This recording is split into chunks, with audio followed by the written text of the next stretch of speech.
The Jake Asman Show will begin shortly. Thanks to all these great Patreon members who help support the show. Get your super chats ready. Jake will be here in just a moment. If you love the New York Jets, this is the place to be.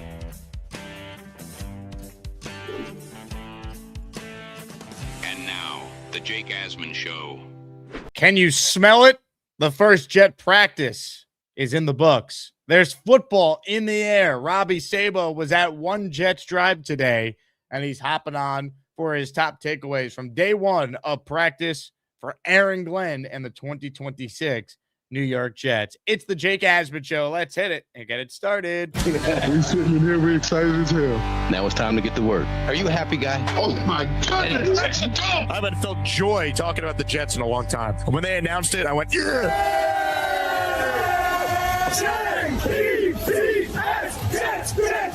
Let's go! A new chapter for the Jets has started. Aaron Glenn and Darren Muji are tasked with shaping the future of this franchise. Will they be the ones to finally get it right? We will be here for every step of the journey on the Jake Asman Show, breaking down all the storylines, every game, and everything in between. Please subscribe and hit the like button below. Super chats, baby. Cut the line. The Jake Asman Show starts right now. Here we go, Jet fans. Welcome in, everybody. It is indeed the Jake Asman Show presented by PrizePicks. We got a lot to talk about today. The Jets hit the practice field for the first time in 2026. Training camp day one is in the books. Before we bring on Robby Sabo for the full recap, I just want to thank the Asmaniac community. We hit over 46,000 subscribers yesterday on this channel. And I would not be able to do Jet content every day, 12 months a year, for 4 hours a day if it weren't for the people who tune in each and every day and support the show. So thank you to all the Asmaniacs. You guys are the absolute best. Let's hope it's a much better Jet season than what most expect, because we certainly all deserve it. But I just want to say thank you to the audience, because we have this type of following and the team's been awful. Imagine if one year the Jets ever have a run to 9-8, 10-7, make the playoffs. I won't even talk about, a Nick-like run, but my goodness, just thank you to everyone who watches the show each and every day. And hopefully a bunch of you can make it to our next meetup, which is this Saturday, baby, at the Cloverleaf Tavern after the Jets practice. We're headed over to Caldwell, New Jersey this Saturday, 11:15 a.m. Be there or be square. It's going to be a ton of fun for all the Jet fans and the Asmaniacs who are going to be coming out. With that, let's say hello right now to Robby Sabo, who joins us in his weekly spot. Robby in the afternoon means one thing. It means practice happened in the morning, and he's hopping on to recap it. Hello, Mr. Sabo. Yes, sir. That's this Saturday. Chef of the Future. Chef of the Future, Cloverleaf Tavern. You going to be there, Mr. Sabo? I gotta get there. I gotta try to get there. I see you, Chef Kev. I got you in my mind. We'll see what happens. RSVP if you want to show up. It's free. We need a head count. So click the link in the description. It's a party full link. RSVP, you'll be ready to go. Plus, you'll be entered in the raffle we're going to do for anyone who shows up at the Cloverleaf Tavern. All right, Robby, the floor is yours. You were there today. Training camp number 2 for Aaron Glenn. First practice of the 2026 season. Let's get into some of your observations. And I did want to highlight this because I've said this for years that Robby's been coming on the show. I don't think there's anyone who regularly covers the Jets who is as good at breaking down what we are seeing on the practice field than Robby Sabo. And I know my guy NYJ Matt agrees, because he sent out a tweet this morning. Robby Sabo push notifications for training camp engaged. So you have detailed notes that you always tweet out in real time. And now we get to go in depth with you on this show. So the floor is yours, my man. What stood out today? NYJ Matt, my dog, it's funny too. I don't think I've tweeted anything out unique in like 3 months. It's just a robot. Repost, JetX, repost. It's fun to be back. It's nice that there's football, and I gotta take care of my people. When eyeballs can't be on the field from the fans, I gotta relay the stuff, and I love relaying that stuff because it's football, and that's what I love. In a lot of ways, it's what I do in terms of the coaching staff stuff too for Port Jervis. So it's in my wheelhouse. I love it. So what does everyone want to talk about? Anything off the top, off the rip? I mean, in terms of Geno, nothing really stood out. It's a lot more of the same stuff. They have a leader, finally. They have a leader. He commands the pocket. He commands the offense. DeMario, same thing on the defense. Minka helping out in the back end. In terms of guys really standing out, there weren't anyone who just jumped off the page. That's number one. But before that, don't expect anyone to. I mean, obviously it could happen on the first day, but this is the ramp up period. It's a shorter phase. There's no pads. So, it's kind of, run of the mill. Let's get into specific plays, I guess, though. Where do you want to start? Offense, David defense? Bailey, baby. I want to hear all about the dominance of I got David some Bailey. good stuff for the David Bailey, pro David Bailey folks. Well, actually, let me take it back. Bad stuff and good stuff. Now, when you're watching this stuff, you have to decide what you're going to watch. Early on, I was really locked in on Bailey, how Glenn was going to deploy the edges. Osai didn't practice today. So, a lot of Enigbari, Bailey, McDonald. For those who want to see Bailey play a lot, you'll be pleased in terms of who was out there. Let's just say that. They actually had him moving around a little bit, but I wouldn't take much stock into that. That was just maybe like a first play type thing because McDonald did the same thing. But straight dropbacks, pass rush, Membu ate Bailey pretty well. Like he dominated him pretty good. Now, 2 or 3 times, and I think on the third time Bailey hit the deck. It might have been some footing, but he just could. Membu with the positioning was there, and some might get scared and say, hey, D lineman should win. There's no shoulder pads. Offensive line, they don't have that extra surface area to grab. So the defense should have an advantage. But guess what?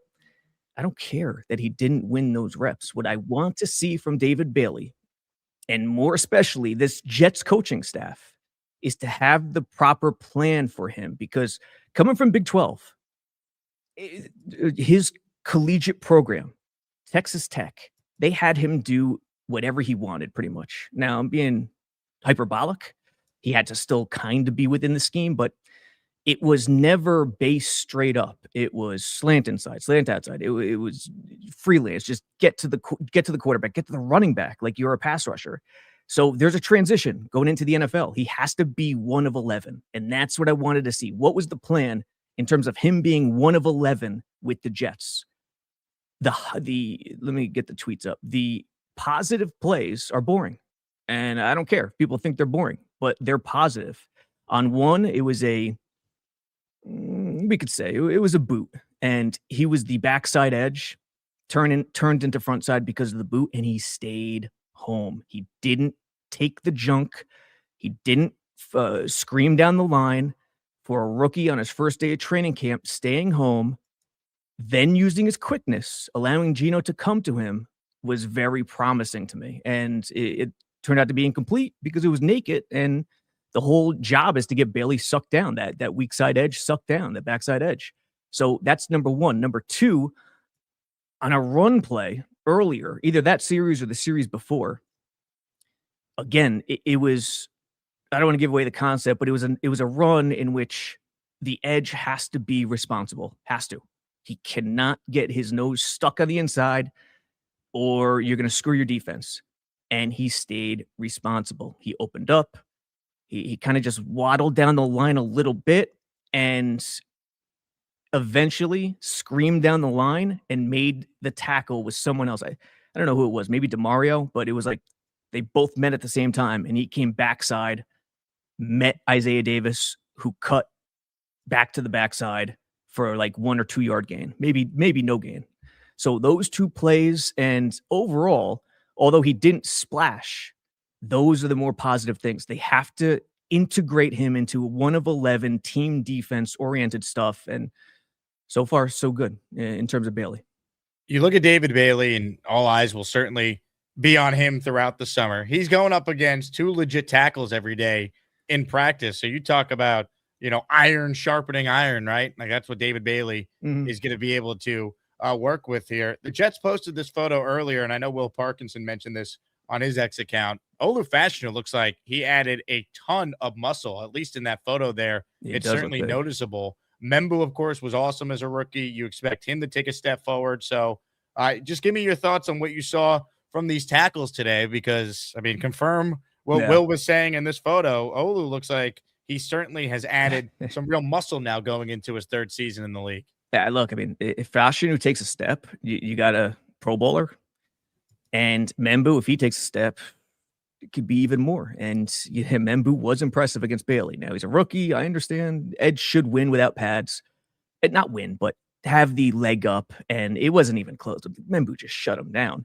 Again, I don't care about that. I'm not worried about Bailey in terms of, third and long pass rushing. He'll be fine. He's got that quickness. But to his credit, Membu, that was pretty dominant. And I didn't really see much of Fashanu, but Gino wasn't really under much duress. Now, a lot of the concepts were quick. A lot of them they had intent behind them. And that's something also that we should take note of. Reich, every OC has a plan, especially day one at training camp, but there wasn't much sloppiness. If you go back and think about it, there wasn't any, moments where you go, man, that communication was awful. There wasn't any of that. It was buttoned up. It felt like that was the word of the day the last 2 days that players spoke, just about how much better the leadership on the team is and the communication is from the coaches on down.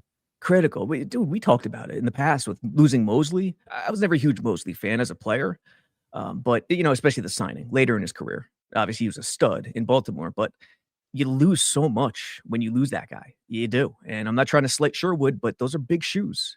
Those are huge shoes to fill. And with DeMario, Minka, Gino, you don't need to be a rocket scientist to understand it's a major deal.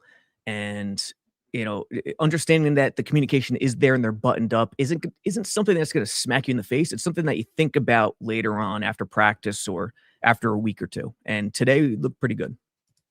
In terms of Cade Klubnik, Mr. Sabo, he's going to get a real opportunity to be the Jets' backup quarterback. I know he threw an interception today on a tip pass. I was reading about that. But what did you see from Cade Klubnik in his first true audition to be the number 2 quarterback behind Geno Smith?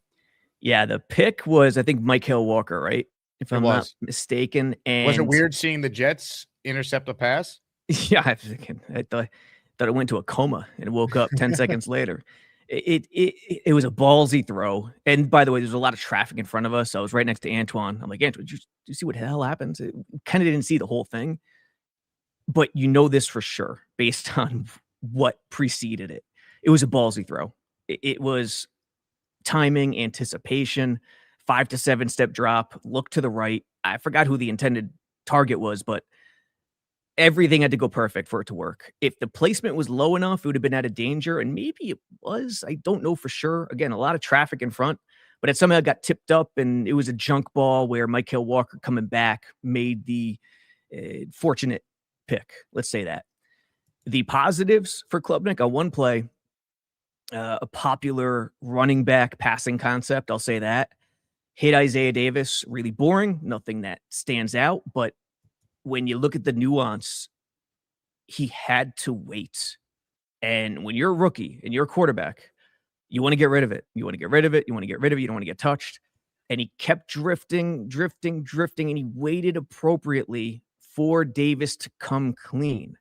And okay, it's not a huge play, but just the fact that he had the patience to wait and deliver it and get it to him for at least some positive yardage is good.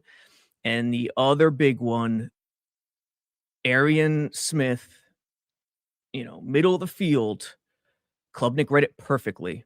Went off of Arian's hands, but I don't fault Arian's hands. It was more Arian's instincts and route running. Klubnik saw middle open. I don't know if they started free safety or too deep, but either way, he saw middle open post snap, and he threw a beauty. 50 yards in the air, 55 yards in the air, led him right up the gut, skinny. And if Arian Smith had just, with instincts, just adjusted his route and caught the ball and I can't say that word, caught the ball and understood where it was going, he would have got a little skinnier instead of going flat and adjusted it and caught it. But the way it landed, it just went off his right hand and he couldn't get both hands on it. It was people would say it was an overthrow. Really wasn't an overthrow. The receiver could have adjusted to it. So that was a beauty by Klubnik. So would you say that'd be a drop by Arian Smith? Yeah. Based on looking at it once, yeah, I'd put it on the receiver. Well, none of this should surprise anyone because that has been the problem with Arian Smith. Also, how about this? So Rich Samini tweeted out wide receiver drills. Watch 82. He's dropping it in drills. Again, we all hated the pick at the time, and he's dropping it in drills. Again, 82. Watch it. Boom, drop. What are we doing? See, Get him that off one, the team. If he were to figure out the route running, then we'd have a shot to see if his hands could actually do work. But like the route running and instincts don't even get to a point where you could test the hands. That's the problem. Get him off the team. I mean, it was a terrible pick at the time they made it. It was clear, we need a speed guy, so let's reach for a UDFA level 7th round type of wide receiver in the 4th round. It was a horrendous pick at the time. They could do better than Arian Smith. I don't care how good of a gunner he is on special teams. Find someone else. Yeah, I mean, there's plenty of bodies, so we'll see what happens. There's got Tim Patrick. We'll see. Yeah, Pritchett. Pritchett's weird. Wearing 81. That's a weird number for him. I feel like he's too small to wear 81. Yeah, like he's that return guy. Give me a single digit or then teens. He's perfect for that. If you're watching live, hit the like button. Let's try and cleanse the palate, Jet fans, after having to talk about Arian Smith. How about a guy who we know is awesome? Garrett Wilson. You want to win a signed helmet by G-Dub? Here's what you need to do. Enter the raffle by sending in a $10 super chat, or you could gift the channel membership to your fellow as maniacs. So if you want in, gift a membership, send in a super chat. You could Zelle me, AsmanJake at Gmail, or Venmo, Jake-Asman. Derek, the Kansas Jet fan, is the first to enter during the show. He's in the Asmaniac raffle for one. If we get 20 names to show on the wheel, we spin the wheel of champions at the end, and someone's going to win this signed Garrett Wilson helmet. Let's go. All right, here's another player I want to ask you about. Looks like Will McDonald beefed up as well. Look at these arms here from Mr. Number 9. Give me your thoughts on McDonald if you noticed anything today. Not much in terms of him flashing, but he does look a little bigger. And what comes to mind with McDonald is a Sadiq holding call. Isaiah Davis, it was in teams. Isaiah Davis kind of bounced it out. A lot of Isaiah Davis today, by the way. And I know you were on this. The Jets like him a lot. He's ahead of Braylon Allen in the depth chart. It would be tough to say no based on last year alone. Like, no question about it. You got to play to be on the depth chart. And he's more of an all-around back. Braylon Allen should be a power back, should be a short yardage back, but do you feel comfortable with that? That's a major question mark in terms of answering that question. And if you don't feel comfortable, then you're in a bad spot with him. He's got to be that short yardage, no doubt about it, guy. And I don't think he is. Isaiah Davis kind of bounced it out, think east-west type concept, and the blocking was right. McDonald was getting eaten up a little bit, I'd say. A little bit, not crazy. But Sadiq got tagged for a hold. It was one of those instinctual football IQ plays where you go, man, everything was right. The run, it was positive. It wouldn't have gone crazy, maybe 7, 8, 15 tops. But you just don't need it. And they'll surely talk to him about that one. That was a big mistake by the rookie. Well, here's the thing with Sadiq. He missed all spring, so he's going to be behind. So I know Glenn mentioned how they're easing him in, and they got to get him caught up because he's a vital piece to this offense. If you want to dare to dream about the Jets having a good offense this year, a guy that used the 16th overall pick on is going to play a huge role in that being a reality. Yeah, and speaking of the tight ends, Mason Taylor had a couple early catches. I think Garrett Wilson had the first one. But Curtis, number 87, came away with a few catches. I'm sure some of the reporters mentioned that. I actually didn't mention him on Twitter at all, but he had a few catches. Sadiq was kind of quiet. I didn't really pay attention. I was locked in on Bailey a lot and the quarterbacks. We're going to have to watch Sadiq tomorrow. I really got to hone in on him tomorrow. But Cooper, too. Look, Cooper is in the same situation he was in spring. They trust him. He's going to own the underneath area. He's a big boy. He's smart. If he lacks something, it's that really ultra quick, just quickness, really being ultra quick in short spaces. I'm not saying he's a slouch by any means. Don't jump on me. Don't go crazy. But his smarts and reading defenses is, in theory, is what should overcome that. And he's big, and he's going to dominate underneath. He's going to be Geno's best friend next to the tight end for sure. Sadiq just looks like an absolute freak, as we know. Yes, we do. I played him just doing, catching drills. He's awesome. You just got to find ways to use him. And I just hope that he can quickly get up the speed. His presence alone opens things up for other guys on the offense. See, that's the thing. Like, seeing him get tagged for a hold there on a play where, look, all you got to do is let him go at that point. You're blocking it. You're stringing him. You're stringing the edge along. You're doing a pretty good job. Feel the play. All you got to do is let him go. The worst thing you could do is grab in that situation. I'm looking for that type of stuff, the instincts, football IQ type stuff from the rookies especially.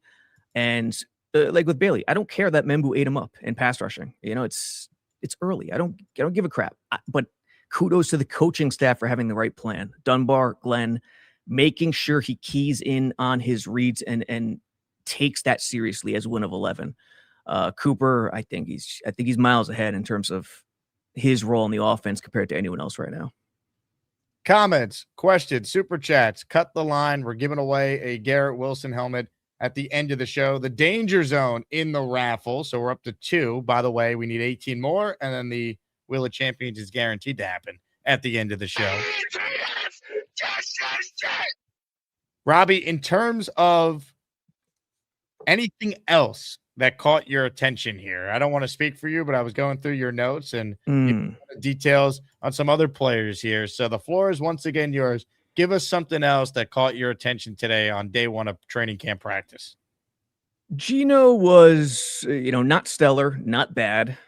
He was there. He was running the offense. 3 of 6 and 11 on 11s, according to the numbers. Samini? Rich Samini, yep. Did he have 7 on 7 too, or no? Don't have that. Just have 3 of 6 for Geno and 11 on 11. Cade Klubnik, 2 of 4 on 11 on 11. That sounds right. So Geno, he opened up with a quick one, like kind of a spot soft zone one to Garrett. Again, a lot of intentional, quick to the point stuff is what you want to see, especially on first down. Hit Mason Taylor, moderate, intermediate, more short completions.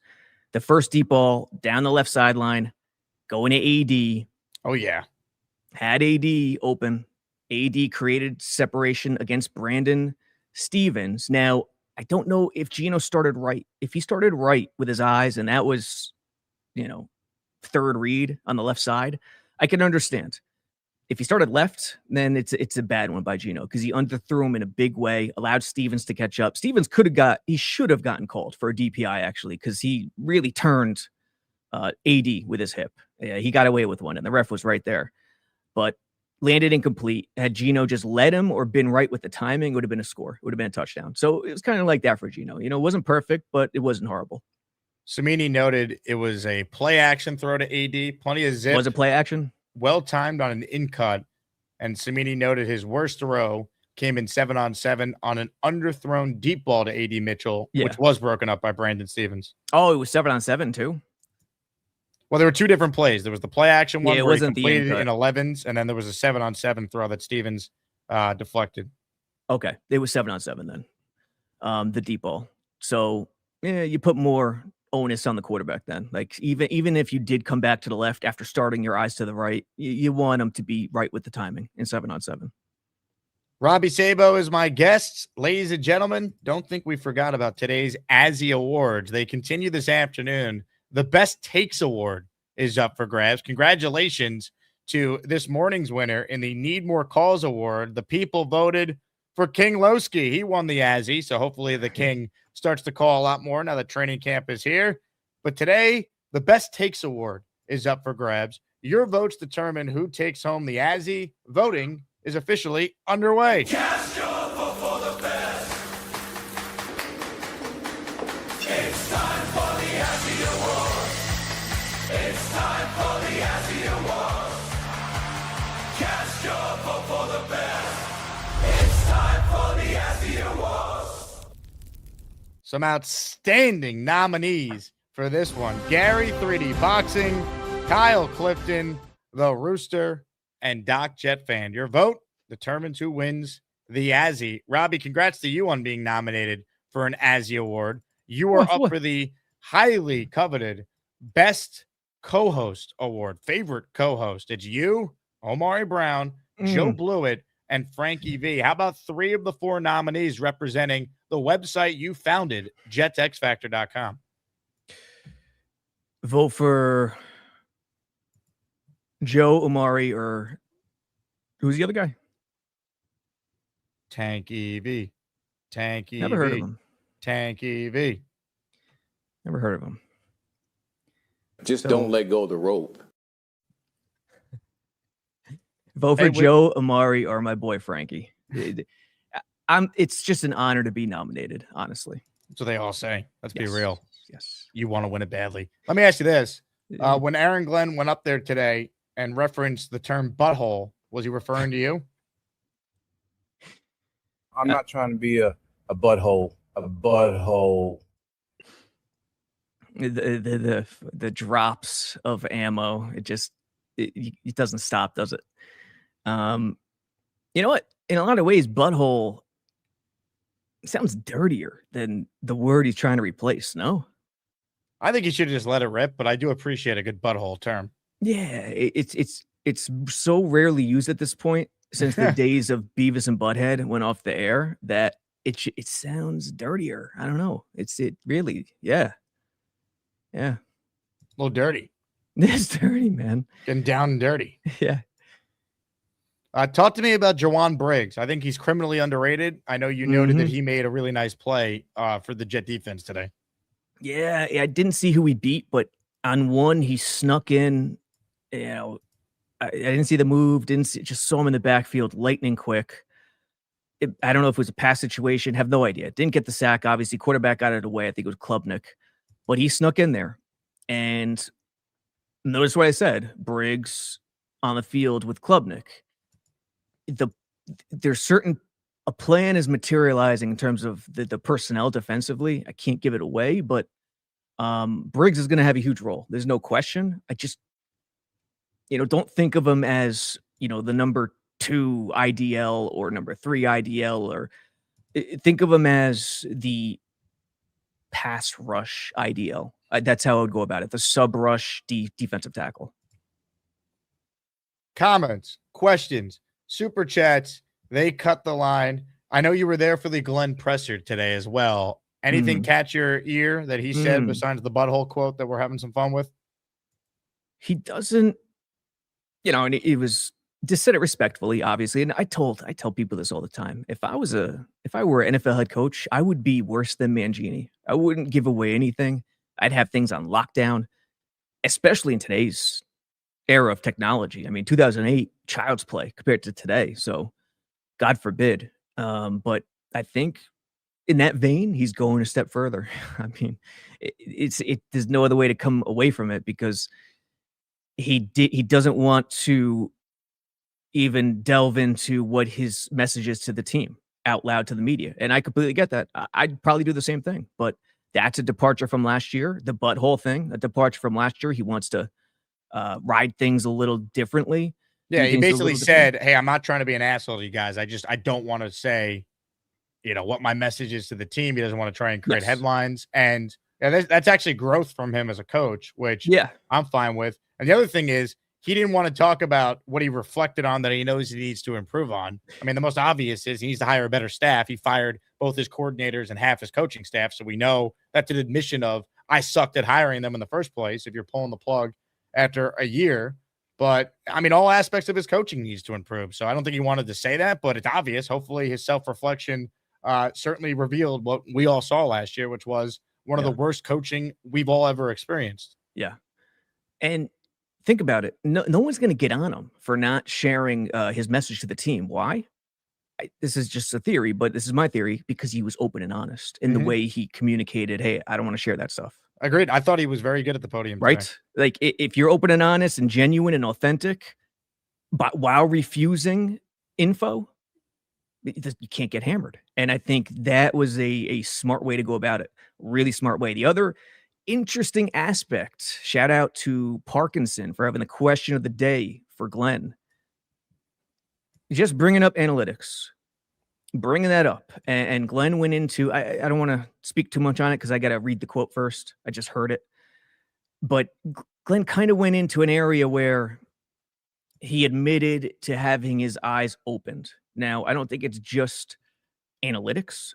I think it dealt more with the realities of today's game, if that makes sense. He didn't say it explicitly, but that was the sense I got.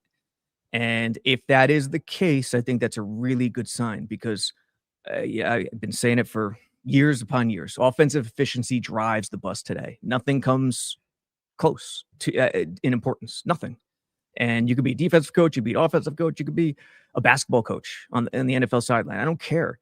You have to understand that reality. And if you do, then you'll have a shot. So hopefully, I think that was part of his answer. This was that question and answer you're referring to. Let me hear in terms of analytics, this offseason, it felt like there was something that was talked about in AI and incorporated stuff like that. How did you guys feel like through the offseason of player personnel, better market draft, and then into in-game stuff? How do you feel like you incorporate the analytics and the AI side of things? I'm glad you asked that question because that was this offseason for me, doing my study and doing my research. So I have my own way that I study this game. And to be able to back that up, I go to our analytics department. And when I give them, I don't give them my answers, but I give them like a problem that I want them to take a look at. And I try to see if that matches up. And for the most part, that helps me with my research. And I make sure I question them on how they look at things, and I make sure they question me on how I look at things.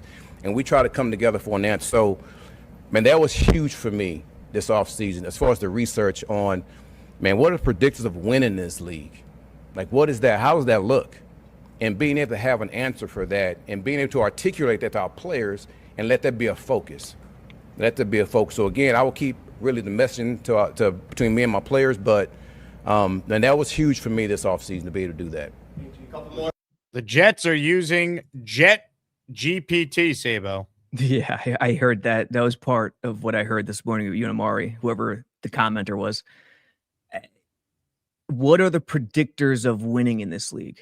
Scoring more points than the opposition. Yeah, that helps.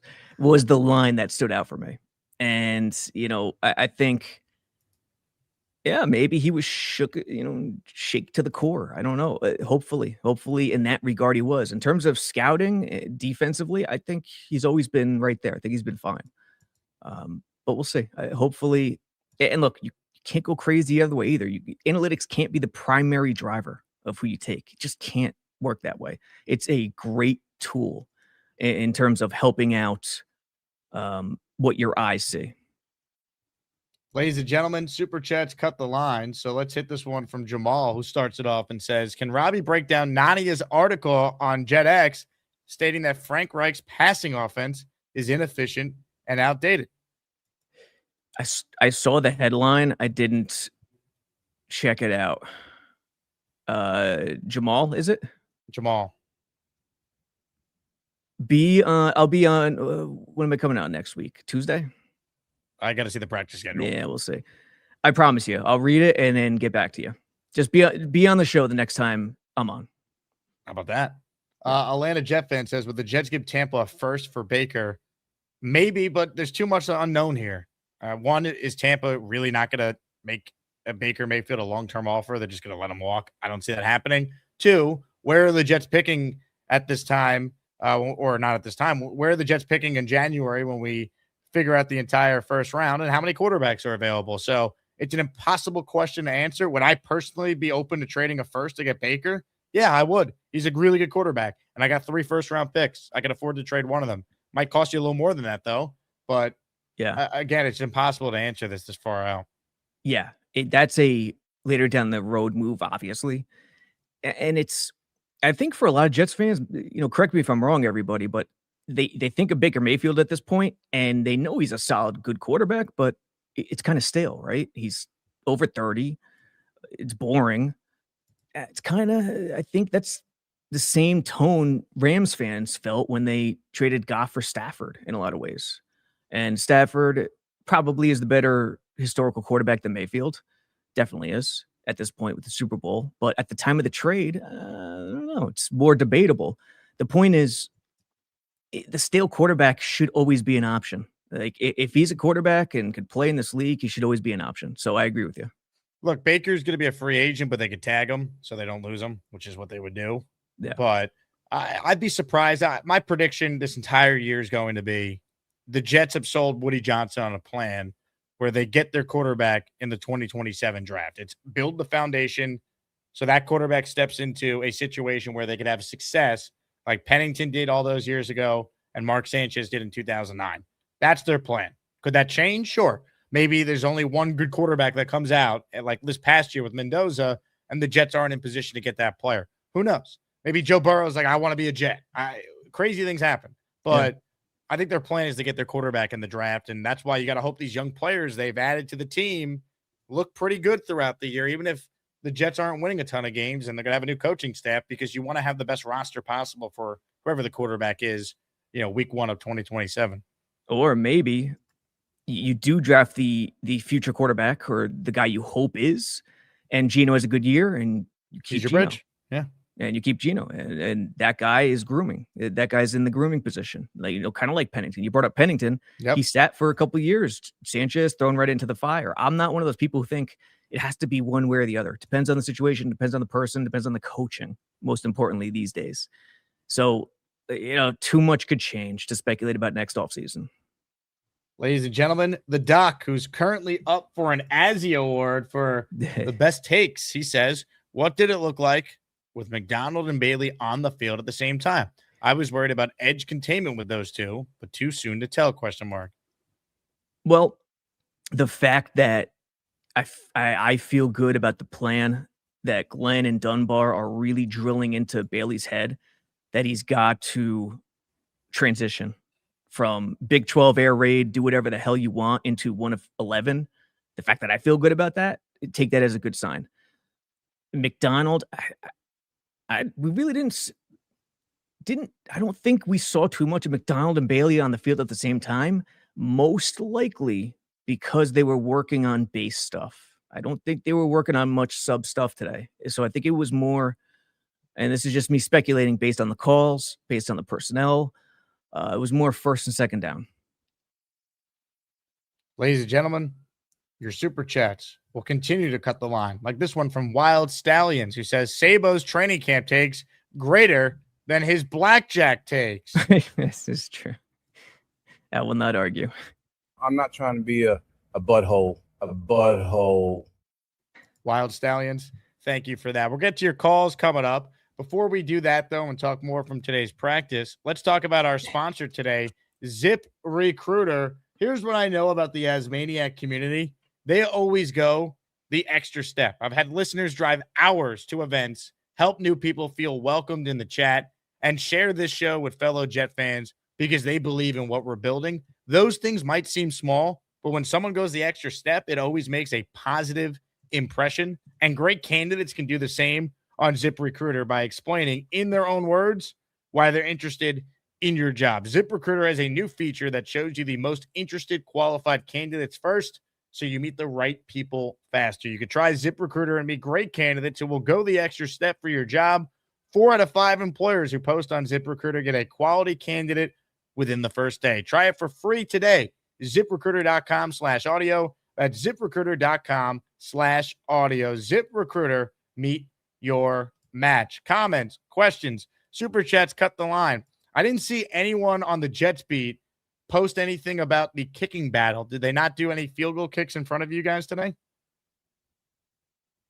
I don't think so. Don't quote me on that, but if they had, Samini and Rosenblatt, and they're usually all over it. So I don't think so.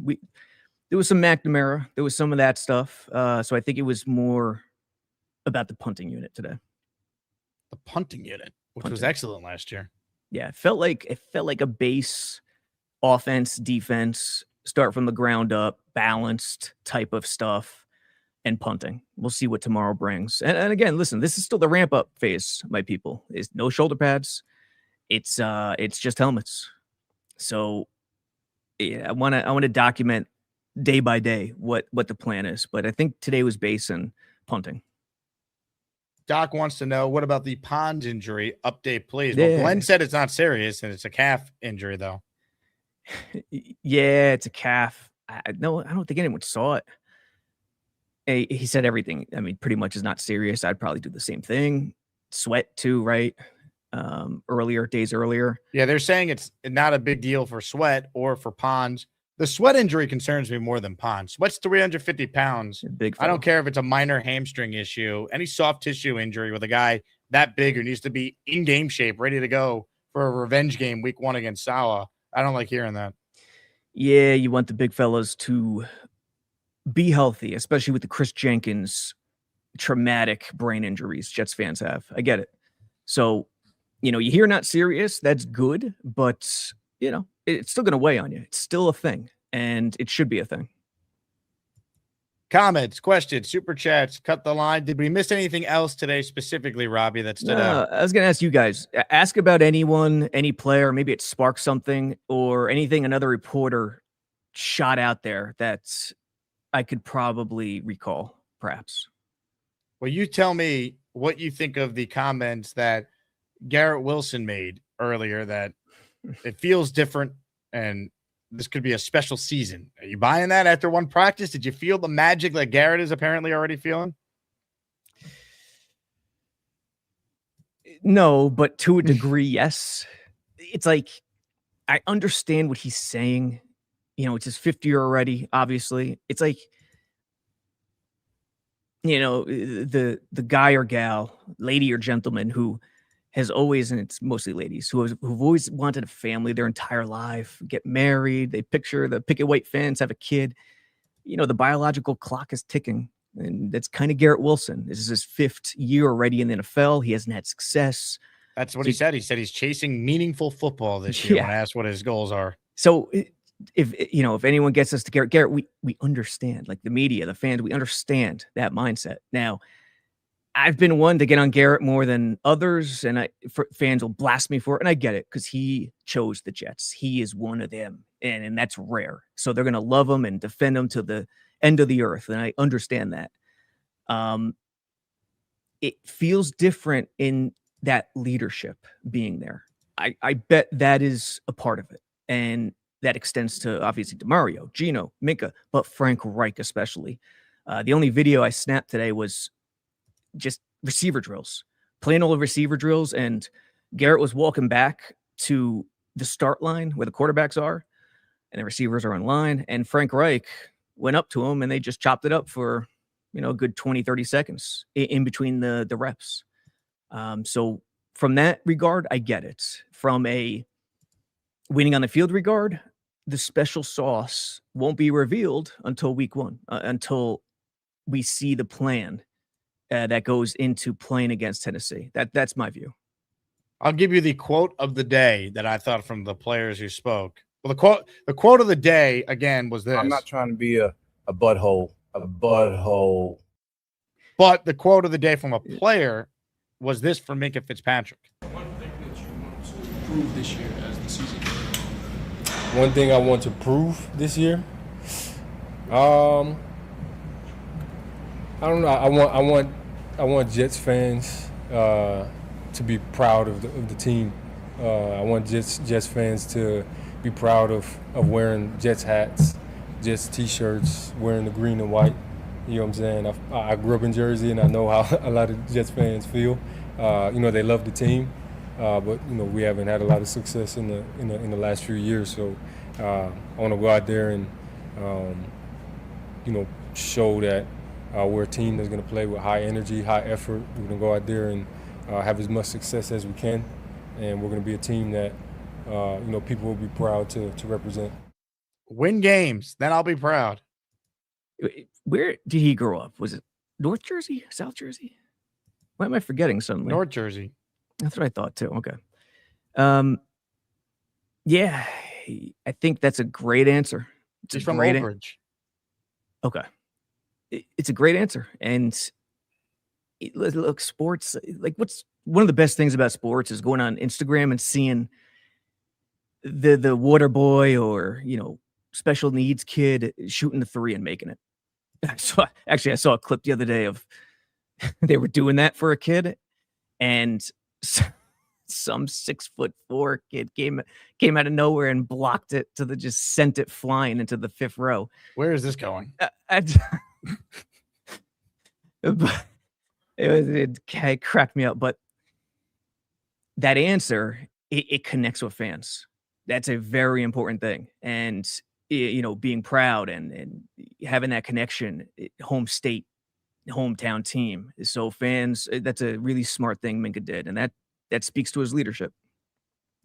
I mean, this guy's been a 4-time All-Pro. Like, he is a really, really good football player. He's had a great career. Still think he's an above-average player. So, him, DeMario, or Yamada, even Gino to a lesser extent. Like, Garrett Wilson talked about this, just having those guys here and how big of a difference they can make. This team had no leadership last year, so it's cool hearing that these guys have had a real positive impact. I think that's a good sign. Yeah, and Minka's flying under the radar a bit, right? Not much. I know you get the storylines because he hasn't played a snap for the Jets yet, but not much focus on him yet. So I think I got to start paying attention to him more in terms of what he's doing on the back end. And honestly, what's the worst that could happen? Okay, he lost a step. That's okay. I mean, smarts as a safety goes a long way. And as long as he hasn't lost 10 steps, he'll be fine. Here's more player sound. Here's Garrett Wilson talking about some of the leadership that's been added. I would just say, with guys like Double D and Minka in the building, and then Gino on the offensive side, and Tim Patrick, like these certain guys that just, I don't know, they don't have any past association with the last, maybe blunders we've had, and because of that, they're bringing this winning mindset, winning energy. That us as the younger guys and looking up to guys like that, we're trying to just latch onto it and get a better idea of what it takes to win at that level, because they've done it before. And I would say that's the main thing. I mean, the energy out there at practice today for a first day, I thought was really good. Obviously got to clean up a lot of things, but the energy and the mindset, the intention was good. So, all things we all feel good about, and we'll see how this thing keeps going as we go along. I want the Jets to be good in the worst way for Garrett Wilson, man. God, does he deserve it? Someone said in the comments, did Garrett look bigger too? Did he bulk up too that I'm unaware of?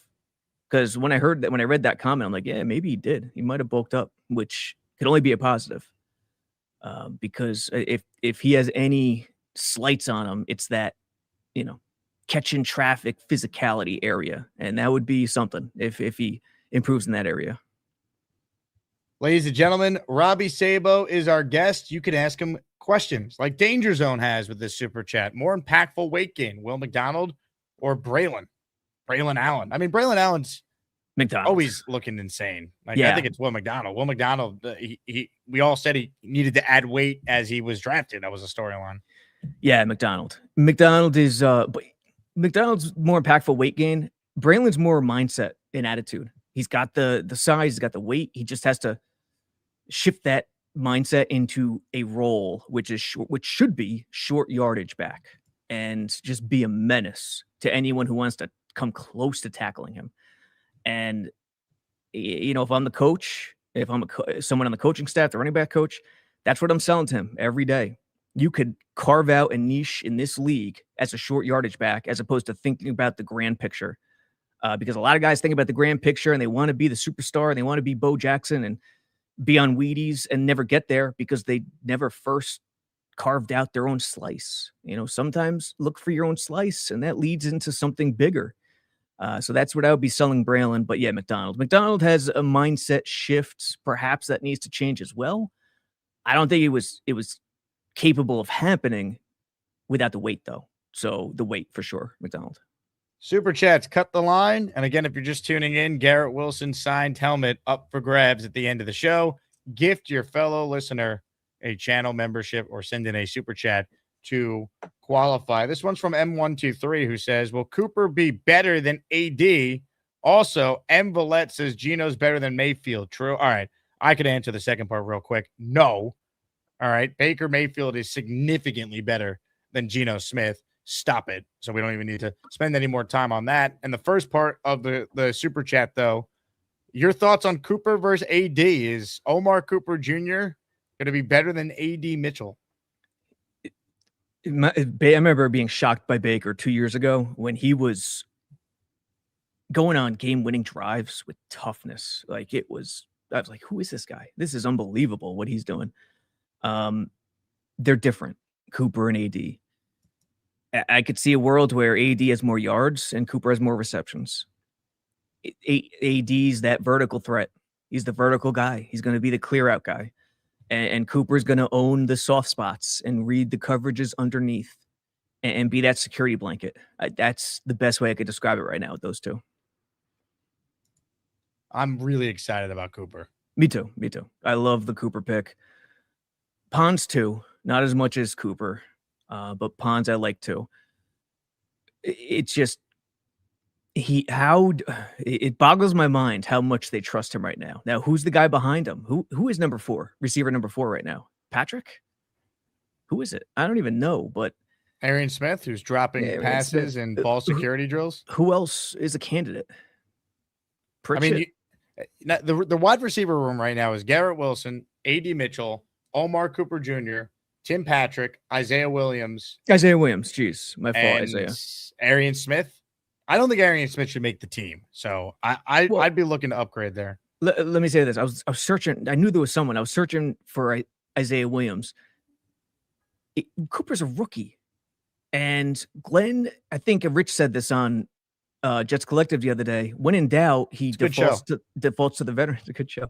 He defaults to the veteran, which is true, 100% true. And yet Cooper is, one of the most trusted guys on the offense right now, and. Isaiah Williams, I'm sure he's going to be a part of the offense. Obviously, he's going to be a part of Banjo's unit. But Cooper is entrenched, man. So that's even more. He had someone there who he wasn't a bum, and still he's in this position.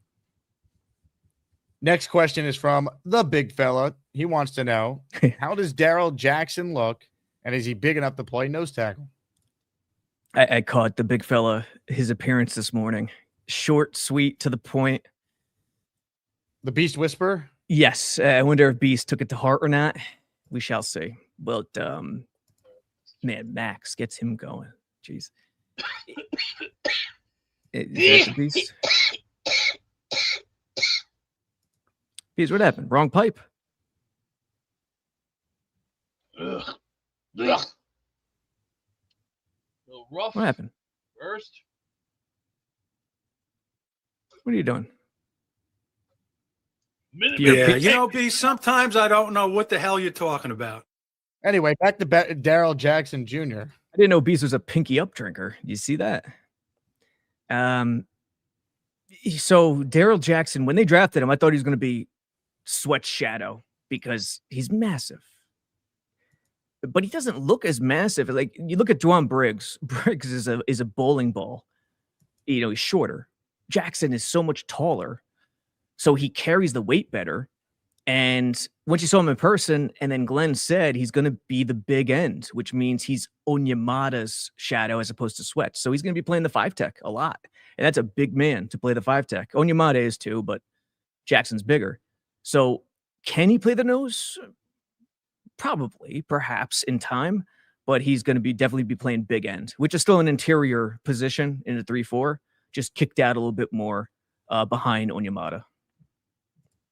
Ladies and gentlemen, Robby Sabo is our guest. I did want to hit this comment from Our Rest, who says, Jake, you should come up with a shirt for the Bailey Bros. Anyone who designs me a David Bailey Bros shirt that we're able to use, we will make sure to send you one and give you all the credit if we can get that up in the merch store. You can email me your suggested Bailey Bro t-shirt design at asmanjake@gmail.com. Right now, we got 2 gifted memberships. I wanted to get 20 new names on the wheel to give away a Garrett Wilson signed helmet at the end of the show. So I'm going to gift another membership shortly. If you want one, make sure you like the video and you are subscribed to my channel. 1 membership from yours truly is coming up. Also, this Sunday, we're going to have the weekly raffle. We got the top 3 prizes for that on your screen as followed. Terrell Revis signed football, Garrett Wilson signed football, and a D'Angelo Pons signed helmet. Hopefully Pons' calf strain is not that serious like the Jets are saying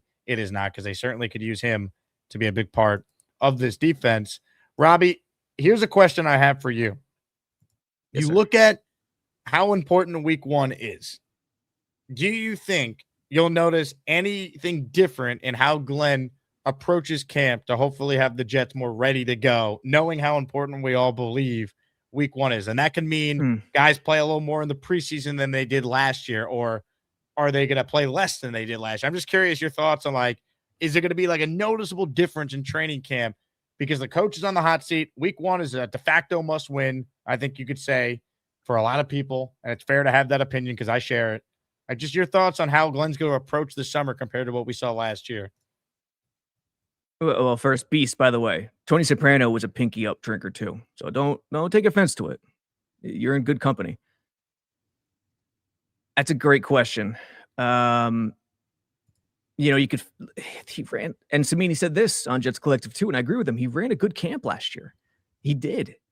And it was something that I lauded him for. Like, tackling drills is one thing. It's cool to see, but it's not the big picture. The pace, the tempo was up. It was good. It was good. It was buttoned up from a drill perspective, not so much from a unit perspective, because they didn't have the leaders. Or OC Engstrand was young, and I'm not trying to crap on Engstrand.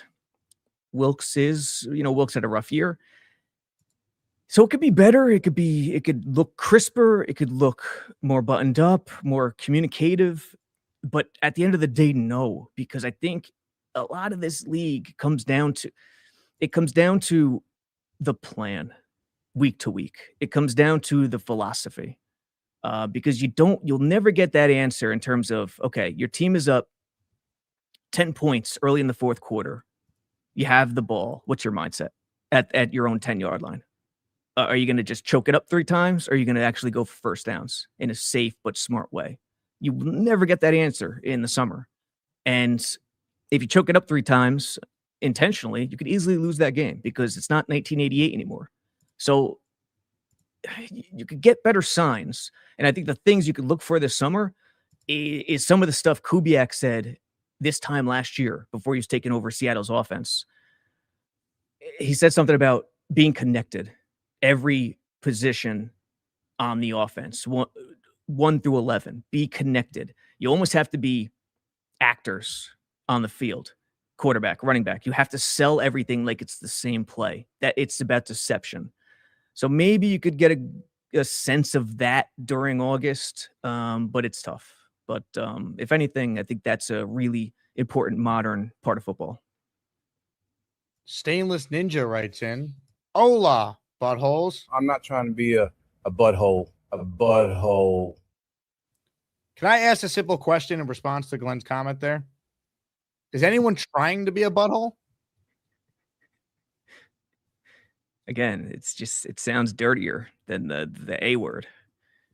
I know a man who's trying. Ladies and gentlemen, it's time. I'm not trying to be a butthole. A butthole. Are you seriously blind? That guy's a blind, brain dead, fried egg on a commercial going, whoa. This is your brain. Did you just reference the early 90s drug commercials? This is drugs. Never do drugs. Beast, did you change your name to Butthole Beast? No, but I know, and I don't like that. I don't like that. That's not very nice. That's not very nice.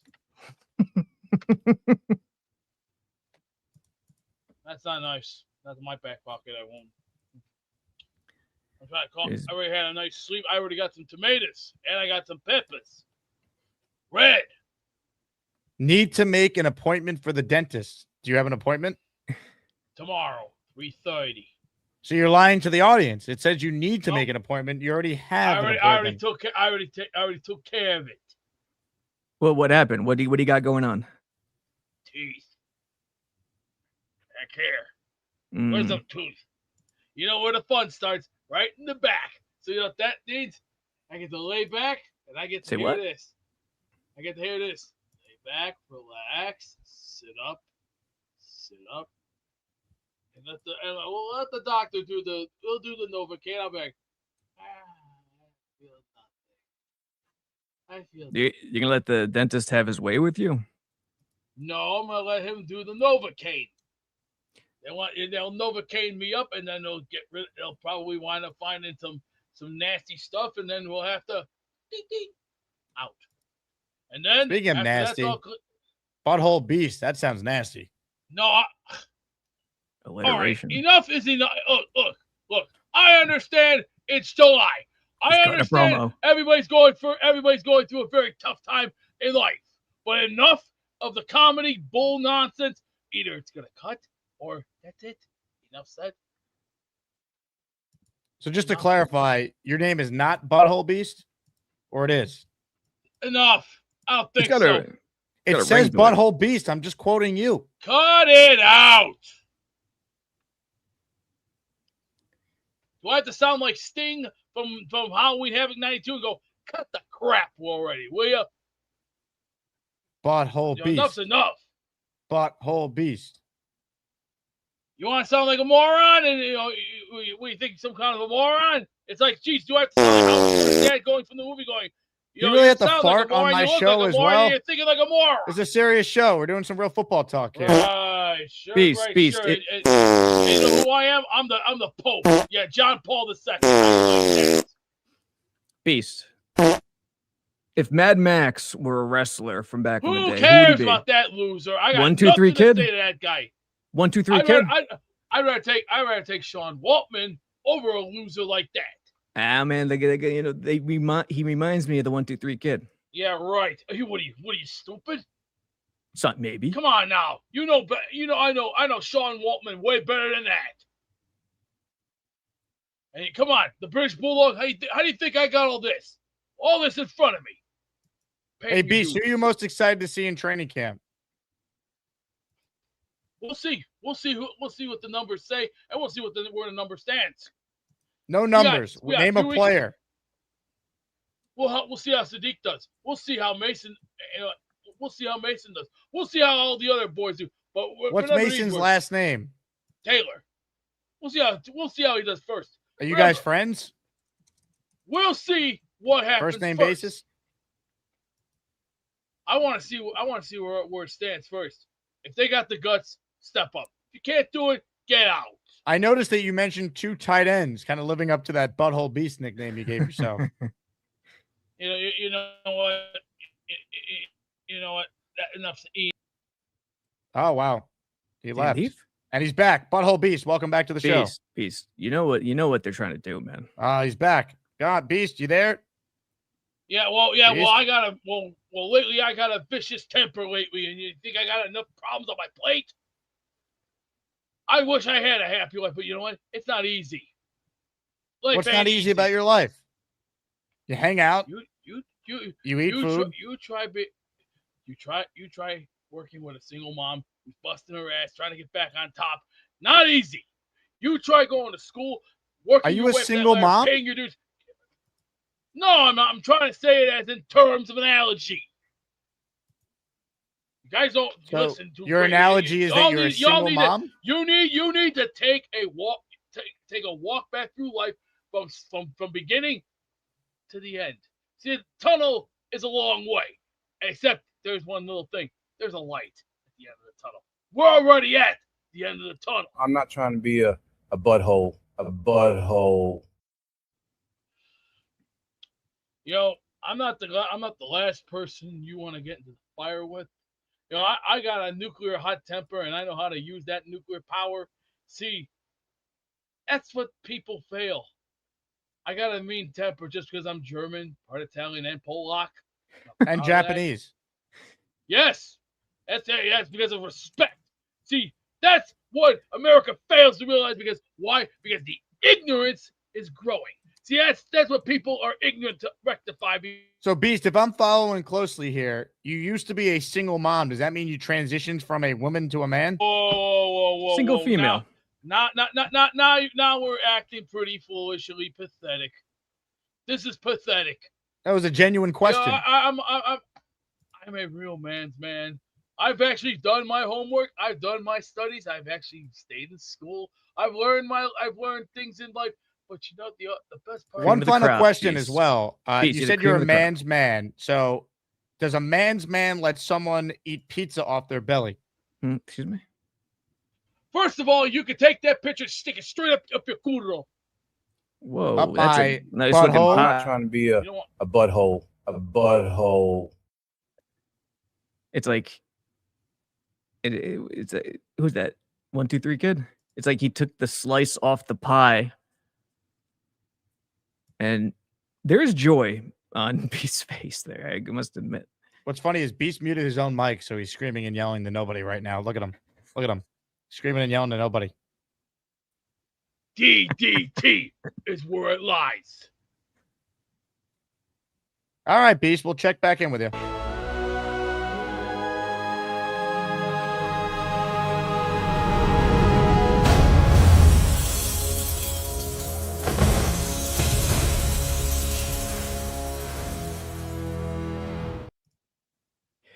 Yeah, dude, this guy would cut a promo at a job interview. Like, could you imagine? He's one of the all-time greats. Seriously, like they're just, you meet some humans in life and you just can't put your finger on it, but that's one of the all-time greats. That's Beast. Butthole Beast. A day that we'll never forget on the show. Oh, Jesus. Big fella needs a raise. That he does. That he does. Robbie, I'll get you out of here on this. How many people reached out to you after your last appearance on the show wanting to pick your brain on the art of playing blackjack? 17.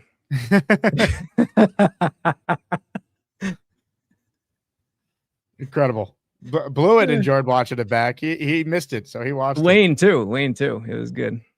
Oh, Wayne saw it? Did I show him? I can't remember. I mentioned it to him.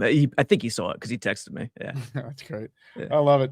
I guess we'll do this at some point next week when we get the practice schedule from the Jets. Come on Saturday to Cloverleaf Tavern if you can make it. What time, though? What time? Right after practice. So we'll be there around 11:30. West Caldwell? Caldwell, New Jersey. 30 minutes from one Jets drive. Okay. All right, Chef of the Future. I'll try, man, for you. I promise. Ladies and gentlemen, the co-founder of Jet X Factor and JetX, Robby Sabo. It's time for Robby Sabo. Not Ricky Dicky top of the dingo. He's a rubby dubby dabo. The silver fox, he got hair like a wingo. That's the rubby dubby doobie Sabo. He got jet points up his freaking wazingo. Let's hear from Robby Sabo.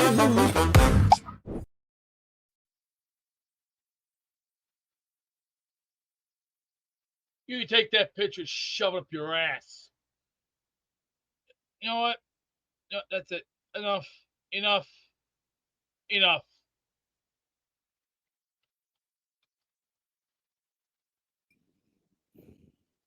Yeah, you want something satanic? You want to see what satanic does?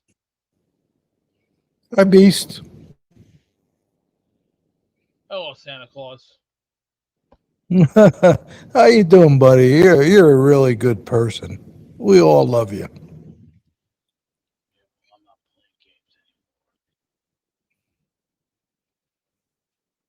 Maybe I should start sounding like Clint Eastwood from Heartbreak Bridge and be like, chin up. Hey, Beast. You're gonna go to the game in October at the MetLife?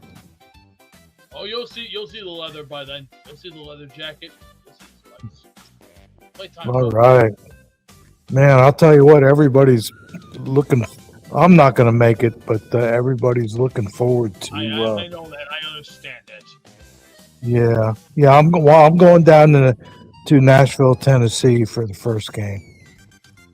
So maybe you can get there. I wish. Unfortunately, I don't have that guy. I don't come out during September because it's still a little hot in my pocket. Well, you know what, Beast? If you can get due to Joe B and Jake and everybody to get you there, I mean, the asthmatics are going to love it, I and understand everybody's going to want to give. Everybody's going to want to give you a big hug, Beast. I'd rather have a hug from from a queen who has a heart. I don't. It's called whoa, a handshake, okay? Oh yeah. It's like just watch it, because ain't want to try that funny stuff. You know what comes next? It's called you ever heard Paulie once say? Calm your freaky down.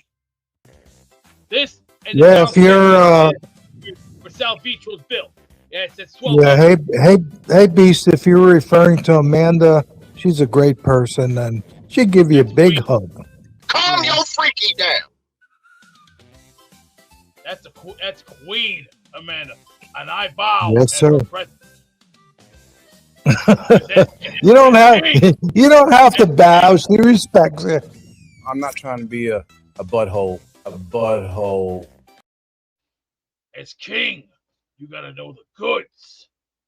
See, and I will not stand for this. Believe me, I would throw that, get him in the headlock position. Wham! DDT stands for 911. Remember that number, 911. I'm not trying to be a butthole. A butthole. See, I'm like the Freebirds. Don't play with us. Because if you want to play with the Freebirds, well, we'll take you down. You know where? Bad Street, USA, Atlanta, GA. Everybody wish Boy Grill. Oh, shit. Jesus Christ. Oh, my God. Wow. Wow. Son of a bitch. Wow. Another card. He has kidney stones. I know. Just give me a minute. Just camera. It's not life-threatening.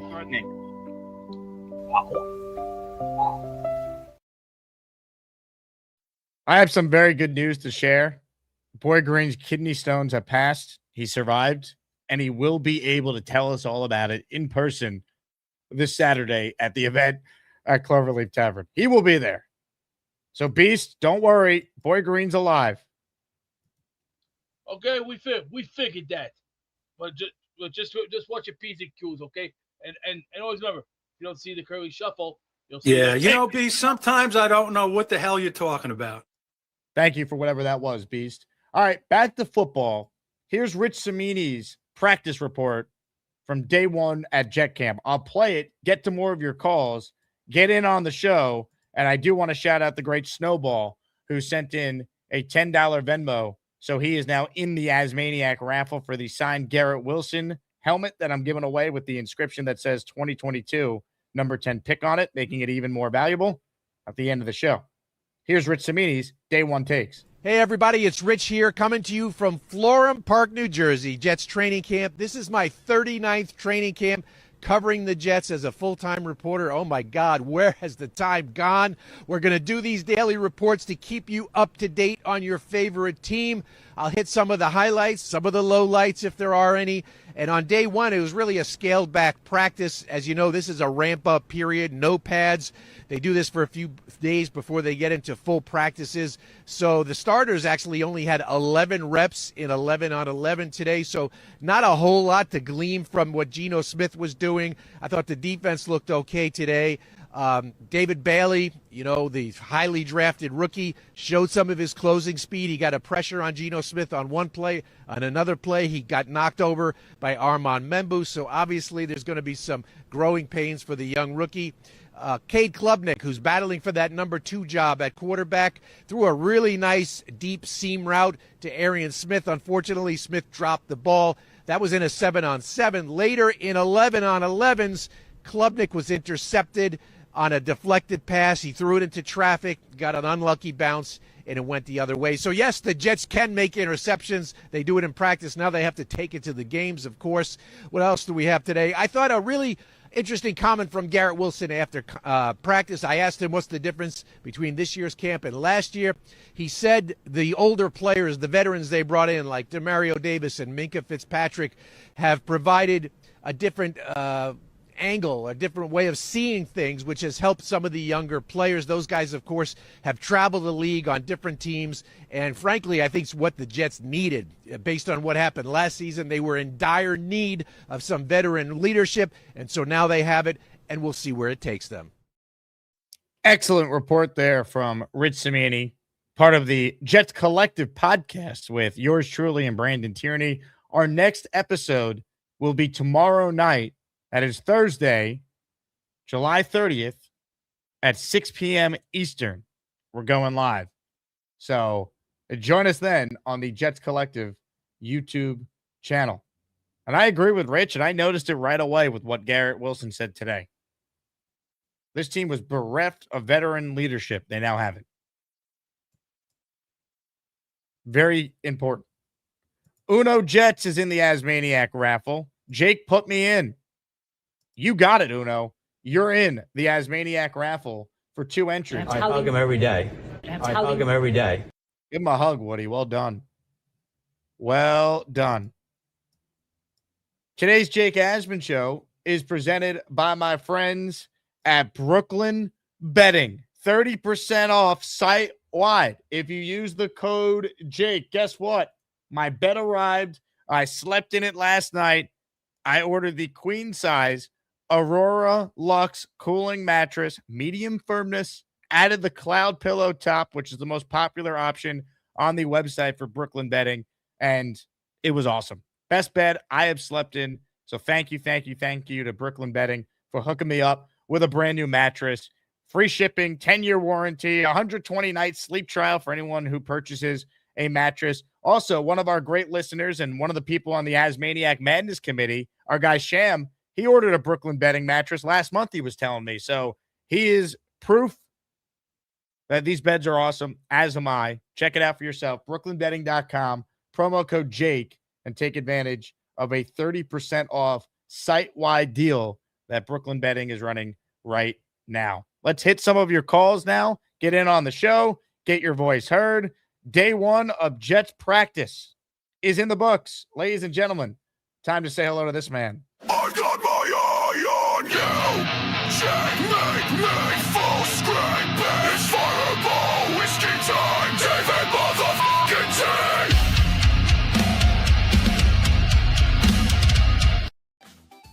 Hey, Mr. Jake. David T., how are you, sir? I'm doing fine. And I had to make a decision instead of going up and down and all around with Aaron Glenn. I'm going in 300%. And I think things like at the press conference, he should have said, I don't mean to be a fucking asshole, but, get a little more aggressive. I think he should, this is his last chance. I think he should take control of the team. I'm not trying to be a butthole. Take control of the team and maybe get into the, and say, hey, look, this, my job's on the line. We're capable of being a 7-9 win team. I don't know that I believe that, but he needs to be more aggressive because this is his last chance, Jake. Look, it's now or never, David. He either wins enough games and he's here, or he's gone at the end of the year. If they're anywhere close to as unwatchable as they were, it's not even a conversation at that point. So this is a pivotal training camp because they need to get out to a good start. Their schedule is brutal out of the jump. Got to win week 1 and give yourself some wiggle room with the next 3 games after that. Absolutely, and I'm coming down to Nashville, God willing, and to me, that's being an older gentleman. I'd before I die. The Knicks did it. Before I die, I'd like to see the Jets win a championship. But this could be my Super Bowl, and I think it's a must win, and it's going to be so much fun. David T., you're the man. Thank you, sir. I got my Iron UG. I hope you like my Jets take. You know they call me David T. It's not easy for me to see, but if you bring me full stream, you might like what I had to say. I'll need to get real damn close, cause my vision is dog shit. Nope, I don't think so. Not today. Oh, man. Not Come today. on. No.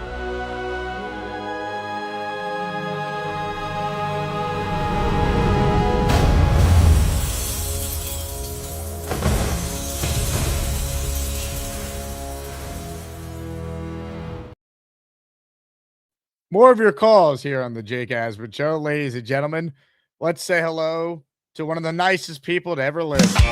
He's the brother man, Kansas dude who loves the Jets. He's the brother man, he can't be more polite and chat. He's the brother man, they call him Derek and he's totally cool. He's the brother man, he's Derek, the Kansas Jets fan.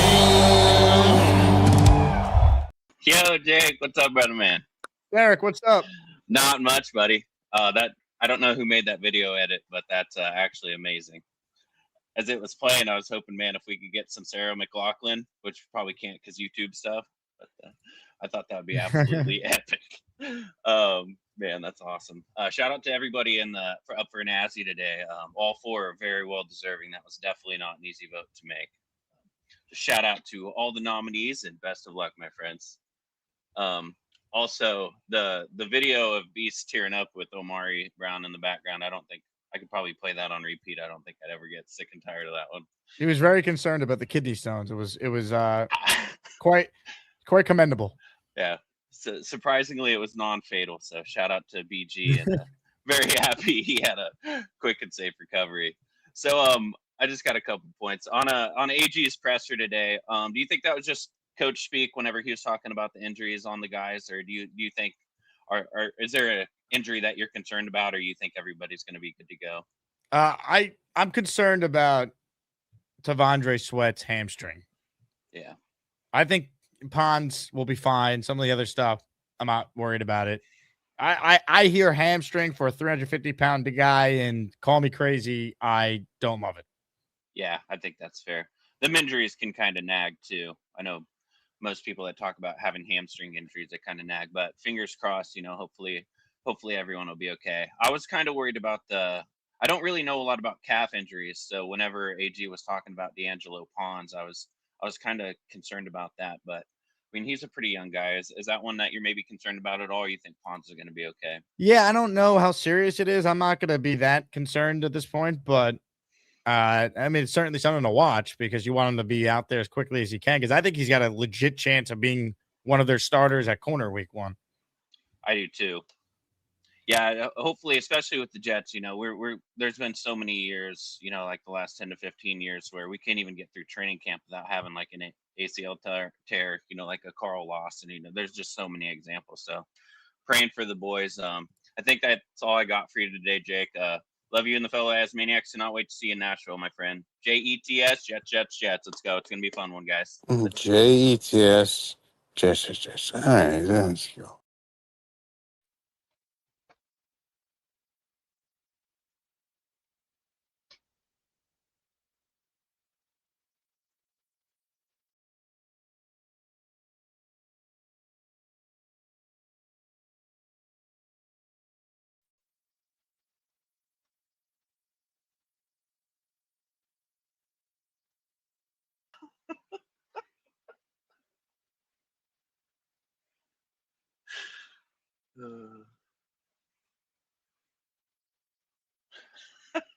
What's up, Beast? How you doing, buddy?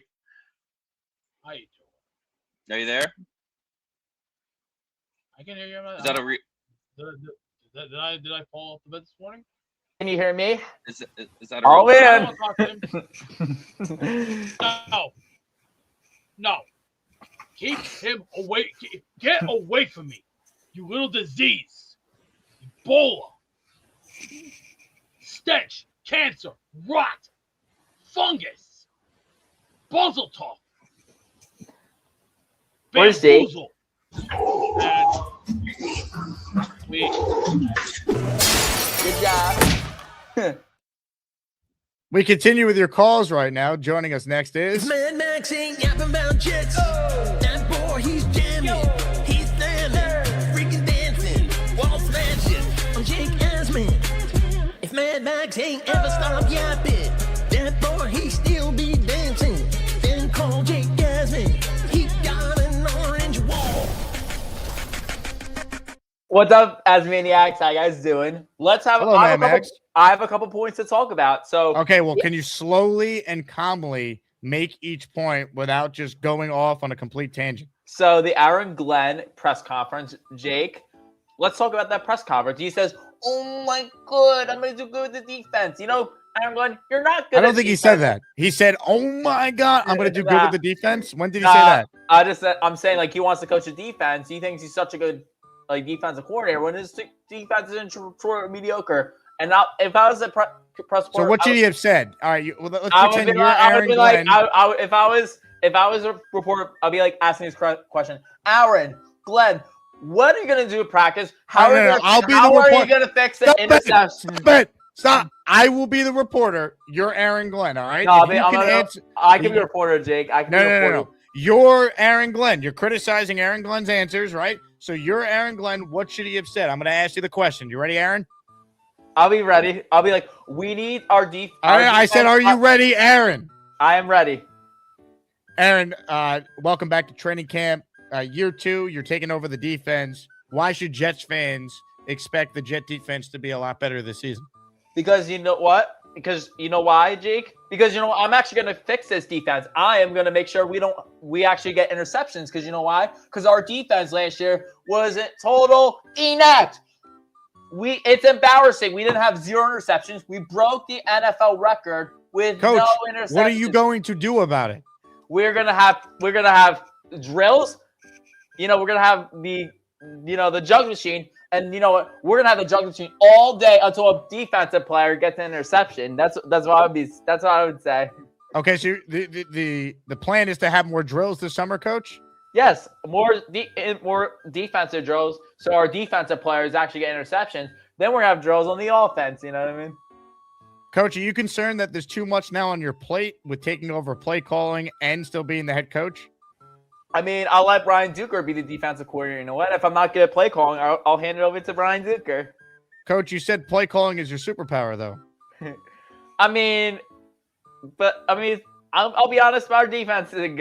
I can take over the play calling. Yeah. Coach, what do you think of Beastbreaker now being known as Butthole Beast by some? I mean, he does not have 35 world belts. It's just a lie. I mean, his daughter does not have 5 cheerleading championships. If you actually had a world belt, you would show it on the camera. Coach, are you questioning Beast's 38 world titles? Yes, I am. Ladies and gentlemen, this 256-pound man, the 8-time Superstar of the Year with 2 Grand Slams, 3-time Dancing Champion of the Year, 3-time Announcer of the Year, 3-time Man of the Year, 2-time Asmaniac of the Month, 2-time Manager of the Year, 2-time Comeback Player of the Year, 2-time Home Run Hitting Champion, 2-time FTW Champion, 2-time Superstar of the Decade, 2-time Rookie of the Year, 1-time Party of the Year, 1-time Football Coach of the Year, 1-time Wildest Hair of the Year, and 1-time Bake Off Champion 1996. And I'm just getting started. It's the Great Beast Breaker. That's right. World champion, leader, dominant force, can't be stopped. And a leader among most men, just like the great Shane Douglas, and also the great Raven, the great Rhino, and don't even forget the Pit Bulls. We're like ECW. We play hard, we play fair. If you want to get down and dirty, do your talking in the ring. Don't do your talking on the camera. Ladies and gentlemen, sports fans of all ages, welcome to the event of the year, the moment you've all been waiting for. This is the Asmaniac Rumble. Really? Come on, look at that belt. That is not us with the right across your ass, boy. This is a $15 belt and go right across your ass. And I will make sure, like Austin did to McMahon, you get red welts. And I'm going to make sure them welts are nice, juicy, and red. And make sure when you're hauling your ass away going, my God, my ass is all red. Yeah, you know why it's red? Because you just got your ass whooped. And believe me, boy, this is the riding crop. You're playing with the wrong dog, the wrong place, the wrong time. And you're not playing, and you sure as hell don't want to play with this one. Oh, party of the year? Oh, that's coming right up. That 20-year anniversary is coming right around the corner. Oh, wait, I mean, the party of the year will go to Beast Feast on before the regular season. You want to shut your pot? You want to get this? You want this across your ass? Look at that. I mean, boy, I will throw that in your face and then DDT your ass. 1, 2, 3, the old fabulous Freebird way. Because you know what it is? It's Bash Street USA, bitch. And as a matter of fact, I gotta go take a shit right now because what I would do, I would pour that shit all over his head and then break the glass and then knock you out. That's right, Jack. I don't play games. See, in ECW, we play hard and we play fair by the rules. But you stick your nose in fire, you're gonna get scorched. This is how we play. This is what we live for. ECW stands for Extreme Championship Wrestling. For real stars and for real people. You can't stand it here. Go someplace else. Really? Look at that picture. That's the best picture of all time. Look at No. That's where you are in denial with life. You are totally in denial, just as dumb as a bag of bricks. And you won't last in my dojo, pal. You'd be done in a day. I would be lucky enough to have. Where's Gary? I don't want to get him on the line. Then go kiss him then. Because honestly, Gary has the best takes of all time. Take your boyfriend to the behind the 7-Eleven and have a makeout session with him, and you can do whatever you want. You can have kumsi kumsa, or I don't care what you do. Beast, what's your thoughts? Do you think this Jets should trade me to Val? Straight up loser. You're not Malik, pal. You're in the wrong place. You're in the wrong place at the wrong time. You're Paul Heyman's grandson. You're Paul Heyman's grandson. First of all, you are not hard enough. You're soft. You're weak. Simple-minded, ridiculous, and an imbecile to life. Every country would laugh at you because why? You're an embarrassing parasite. Talk about yourself, Beast. You're a parasite. You're nothing but a little parasite. I'm not trying to be a butthole. A butthole. Really? No. Butthole is something when you're taking a shit. See that? This right here, this is a pinche curro. Yeah. Beast, what's the deal about cooking in the attic? Did you cook any good meals in the attic? Do you have a future, or are you just gonna sit here and play stupid? Because can you hear me? Jeffrey Epstein. Good job. Beast, I have internship at FC Monmouth. I have an internship with Inside the Birds. I'll be the biggest sports marketing star in the next 5 years, Beast, honestly. Yeah. Yeah. Personally, in Germany, they'd laugh at you and call you, look at this guy. Yeah. Oh, dirty little Schweinsteiger. I bet he looks like one of the little Nancy boys. Here a couple of euros. Go back and get a BJ on your great grandma for me. BJ. Hey, that's enough. Most German guys, 6'8", 6'9", 6'10", 6'11", they'd actually would squeeze you like an accordion and actually play the polka all day long and go, calm your freaky down. Like really? Sir! Virgin! Beast, how's Revis going to do this year? You still haven't had sex yet. You're still at BRRGIN.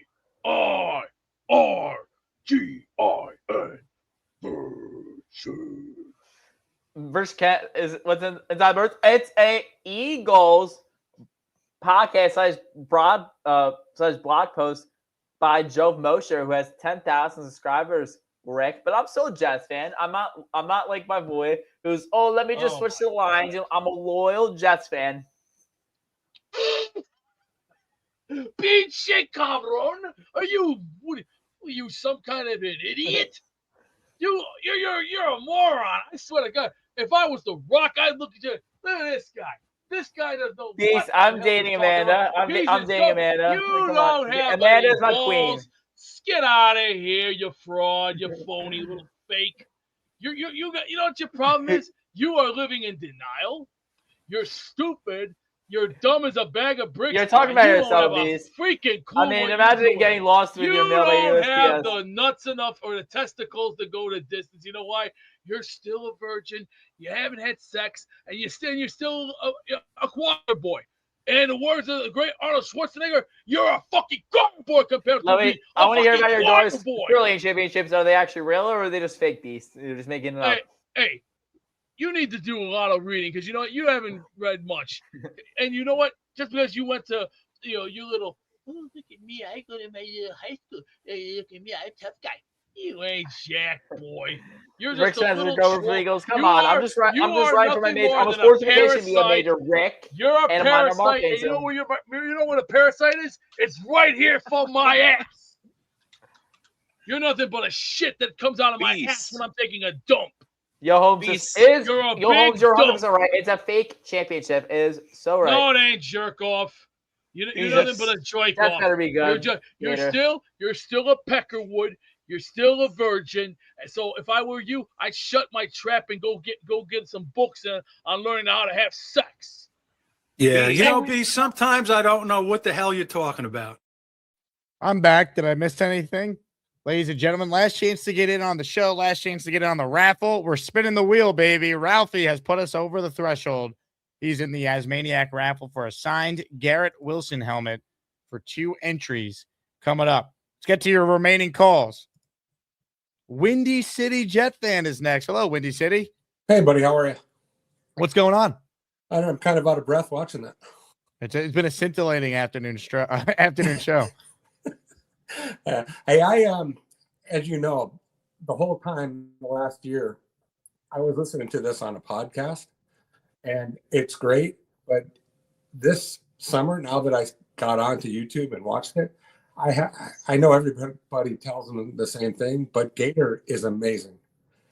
If he does all of this graphics, he needs a lot more credit. It's absolutely amazing.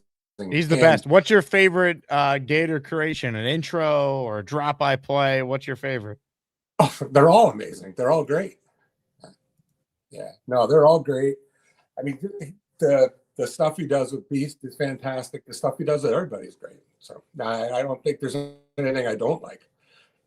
He's awesome. But I feel bad that all that time I've listened to it on the podcast thinking, oh, this is the greatest show ever. And then I see what I was missing all this time. And anybody that's listening to this on a podcast, stop. Get online. Yeah, look, it's available in audio form. And then I always tell people to get the full experience, especially after the first hour when it could go anywhere after that. I always say YouTube is where you got to be because sometimes you got to see what you're listening to actually believe it's happening. For sure. Yeah, definitely for sure. That's really all I had, but I definitely just wanted to give him some credit because it's fantastic to watch from a viewer perspective. That's awesome. Well, I hope you're doing well, Windy City. You're going to be at the Jets-Bears game in week 4? I'm definitely going to be at the Chargers game. I'm not sure about the Bears game yet, but I'm definitely going to be at the Chargers game.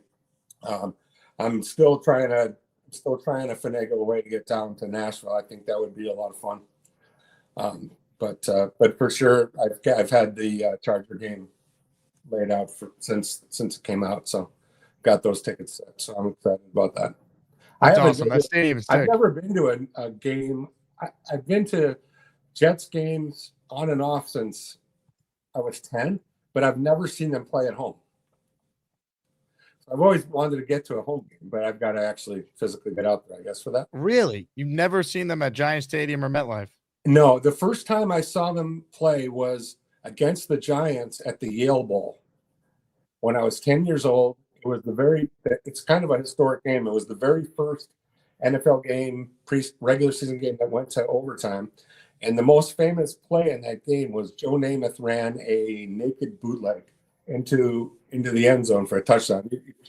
If you YouTube it, it'll come up. It comes up all the time. But yeah, it was. Is that after they won the Super Bowl? It was 1969. It was after the Super Bowl. It was right when Yankee Stadium was getting redone. Yeah. So the Giants had to play there.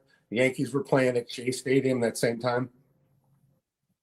Yeah, it's amazing that you were at that game. I can't believe you've never been to Giant Stadium or MetLife. That's wild. No. Well, we moved to Chicago when I was pretty young. So yep. Well, hopefully there's a reason for you to travel back for a game this year. Maybe I hope so too. Right. That's awesome. Great call, Windy City. Call in more. We need more people like you. Thanks. Bye. Windy City Jet fan. Great call there. Hey, shout out to Rick Kent. Rick Kent saw Joe Namath play. He's in the Asmaniac raffle for 5 entries. Thank you, Rick.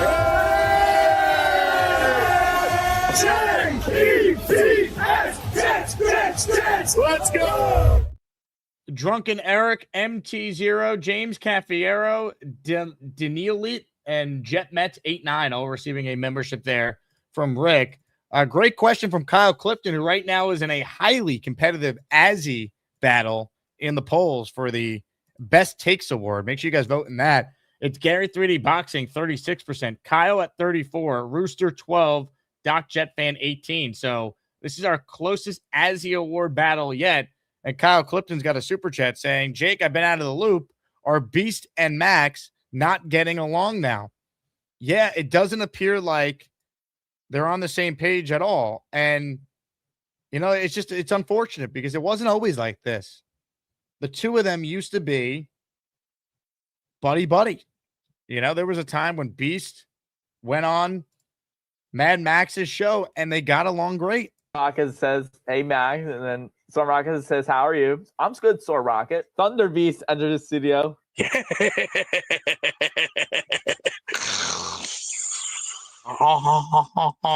I will talk to you next time there, Chief. Thunder Beast lager points. And think about it, as Barbarossa brings up a great point here. They used to eat pizza off each other, and now they don't like each other. And I can't figure out why they can't just get along. So I'll ask them, Max, Beast, why can't you guys just get along? I mean, I want nothing to do with a little parasite who basically has no life, no control, and just has the brains of a pissant and insults my family. And it's like, first of all, you went so far past the point of no return. You're lucky I don't put you in the eye of Shirva. How did he insult your family, Butthole Beast? Oh, you want to start this shit now, huh? Well, let me say. No, don't talk about shit. Ever since April, let me say, ever since that tournament, it's been nothing but fight, and nothing but taking it to you. I'm not playing games anymore. So ever since Asmaniac Madness, what has Mad Max done? Oh, let's see. Call my titles fake. Call my daughter's title fake. Well, excuse me, son. You're in the wrong place at the wrong time, and you're lucky I don't pick you up like the Big Show, 7 feet high, and drill your stinking skull into the mat. Why are you singling out Mad Max for calling your titles fake? Many people in the chat have questioned your titles. Well, half of them don't got the balls up anymore because they're small. That's why they're basement bunker warriors with their little whitey tighties on and their pink panties and yellow panties because they got nothing to do with life besides sit there and play their little. The big fella says the tournament's been over for months. You got to get over the tournament, Beast. It's over. I don't play. I have scars, and scars heal. It'll take. You two are like the Middle East with your conflicts. We got to stop this. I don't think. Nah, there ain't no. Number one, you know how to figure out a parasite. You scout it out, and you scout out the weak. See, that's the weak-minded, and the simpleton. Mad Max, respond. Are you the weak? No, I'm stronger. Look at my muscles. I have bigger biceps than Beast. Who's got bigger muscles, Beast or Mad Max? Let's see. Guys, muscle time. Look at my biceps, Beast. Look at my back. I have a bigger back than you. Please get the hell out of here, you little parasites. I'm sorry, you look like a soy boy. Soy boy. Yeah, soy boy. Get out of here, you little parasite. E-T-S. Jets. New Q writes in, it's funny how Beast attacks basement dwellers. Beast, you live in a basement that's just upstairs. Beast, respond. You know what? I'm not gonna read what the chat says. You know why? Because half the chat it doesn't have the nuts enough to go one-on-one, man-to-man, hole for hole, toes to toes. Until you have something called life, until you have something called grandchildren and kids, you will learn in time that pain comes a price, and pain does bring pleasure. But in time, Kyle Clifton we're all says gonna that heal. you and Mad Max should get an apartment together. Would you guys ever hell live no, together? He will die. He'll die before he even walks in my neck of the woods. He wouldn't survive day one with me. I would be lucky enough to call Sergeant Buddy Lee Parker from WCW and tell him, come on up here and let's stretch this slime ball to the point where. Beast, I'm going to need you two to be able to coexist, though. October 25th, Beast Feast. Mad Max is one of the guests of honor. Oh, he doesn't know what ECW was until he walks in my neck of the woods of ECW. Alashana says, Beast imaginary kids. Well, yeah, look at this guy reading the chat like a parrot.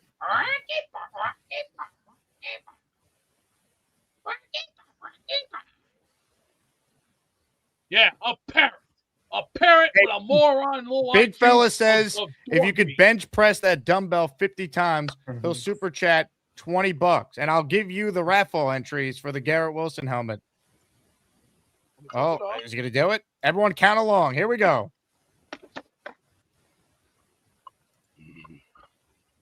One. Beast, he's not doing it right, Jake. He's not doing it right. 2. 3. 4. 5. Count, Max. 6. 7. 8. 9. 10. 11. 12. 13. 14. 15.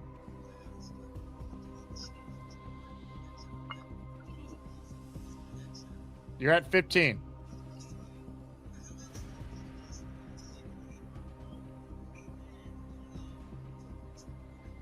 16. 17. 18. 19. 20. 21. 22. 23. 24. 25. You're halfway there. It needs to be consecutively. Keep going. Keep going. Keep going. You're not there yet. You're halfway there. You're at 25. Pick up the weight and get back to it. You're halfway there. Doesn't count. This does not count. Mad Max, what are your thoughts on Beast not being able to do it?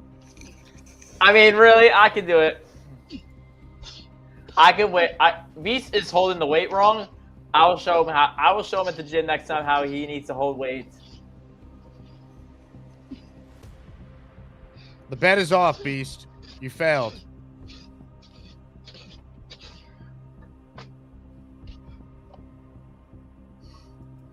You blew it.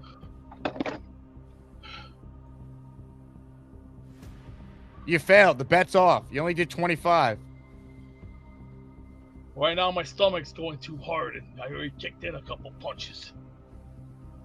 You were supposed to do 25 of whatever the hell that was, or 30, or excuse me, 50 of whatever the hell that was. You did 25. I'm not gonna yell and scream. You failed. You have to take the L, Beast. You didn't do it. Big fella said if you did 50, he'd send in a $20 super chat for you. I tried. at least. You got 25. You need 25 more. Do you want me to do the weights, Jake? Yeah, give it a shot, Mad Max. Blow out your fat ass, because I'll kick your teeth down your throat, you little joke. Here we go. 1. Here, I turned it off. Here we go. 25, Beast. Here we go. 1, 2, 3, 4, 5, 6, 7, 8, 9, 10, 11, 12, 13, 14, 15, 16, 17, 18, 19, 20, 21, 22, 23, 24, 25, 26.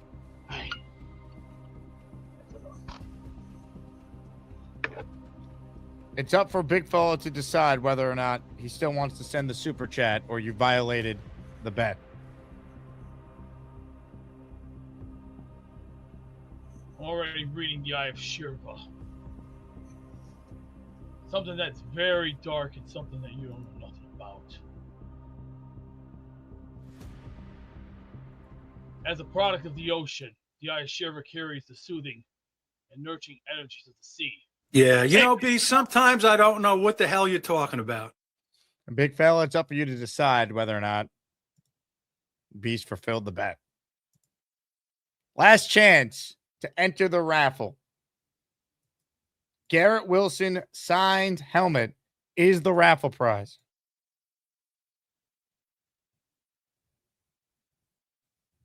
Keep that in mind if you want in.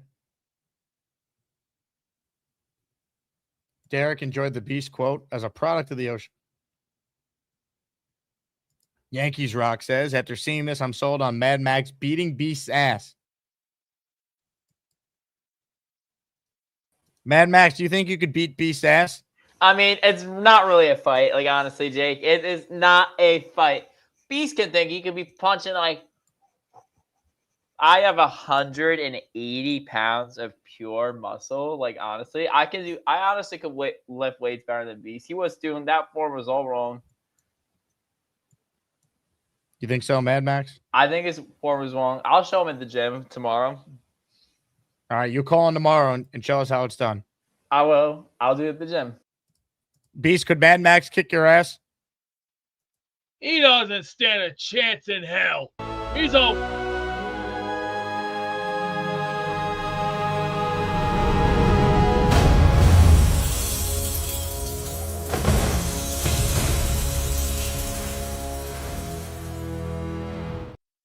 Ozzy in the raffle for 1. Thank you, Ozzy. Couple minutes left in the show.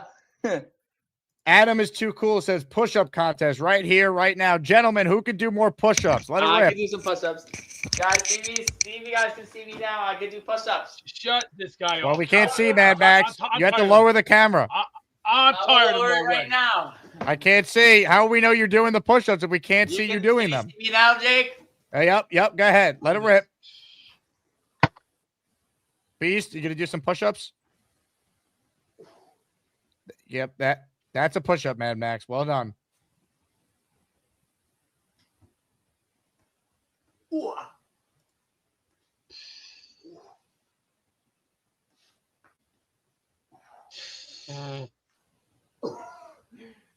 One more. Hey, can you move your chair out of the way, Mad Max? It's tough to see you. Push your chair to the side. There you go. Can you guys see me now, Jake? Yep. Now give us some push-ups.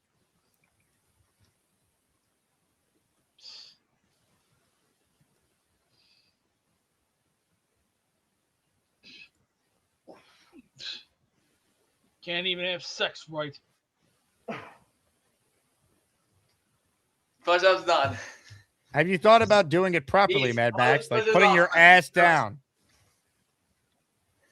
Omar just spent $10 to say, I've never seen those kind of push-ups. Can Beast see me do good push-ups, honestly? Pathetic. B, show them how it's done. Come on, you can do better than that.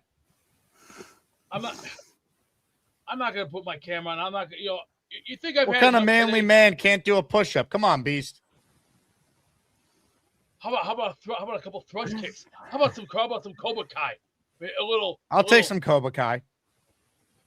What do we say here? The way of the fist.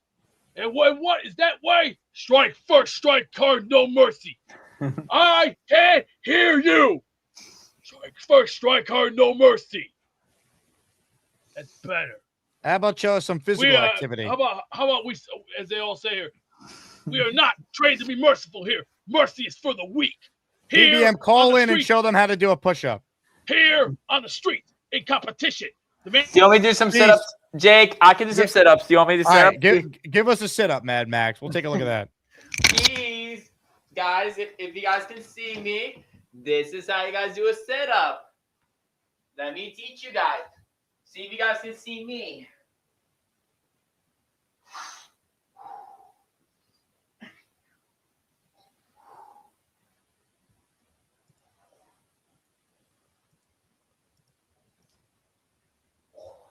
Let me bring on my fitness guy. Purple Belt Mike has joined the fray here. Mike, what are you seeing? It's hard to tell, Max.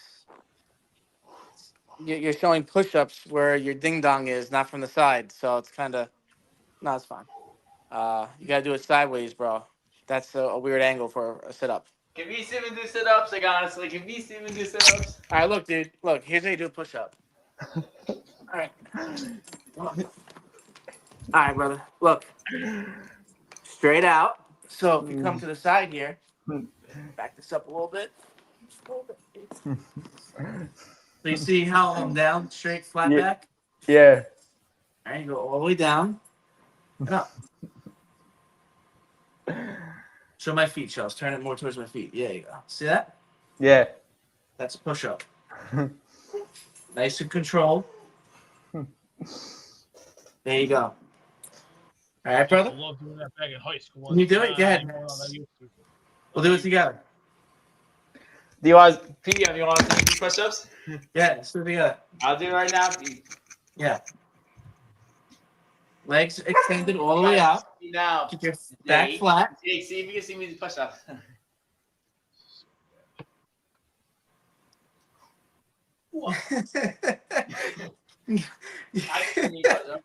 You gotta flare your elbows all the way out, my man. All the way out. So you're making a T.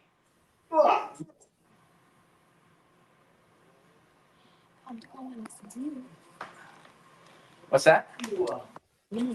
Oh man. So where is Beastburger? Can we get him on? Dude, if you went to the thing, I could have shown you how to throw a punch. I could have shown you how to push-ups. Push-ups.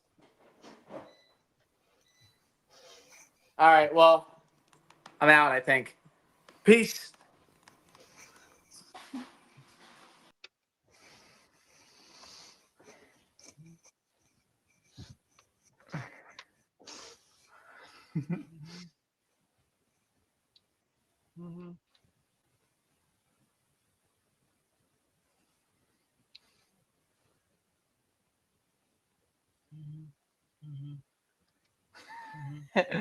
Like that's that now. We're doing push-ups toward too. Beast, are we even doing push-ups? Shamo Beast, do some push-ups.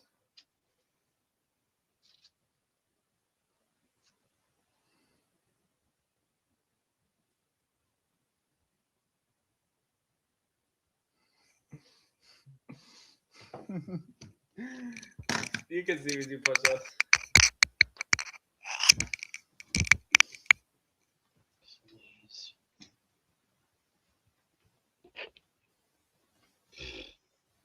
What a laughing stock this is. I'd rather read my bills than get anything from this. Oh, please. He looks like he's giving birth to a freaking Sasquatch. Yes. Al Clifton, what's up with the Jets? What did you think of Aaron Glen's press conference today? What did you think of it?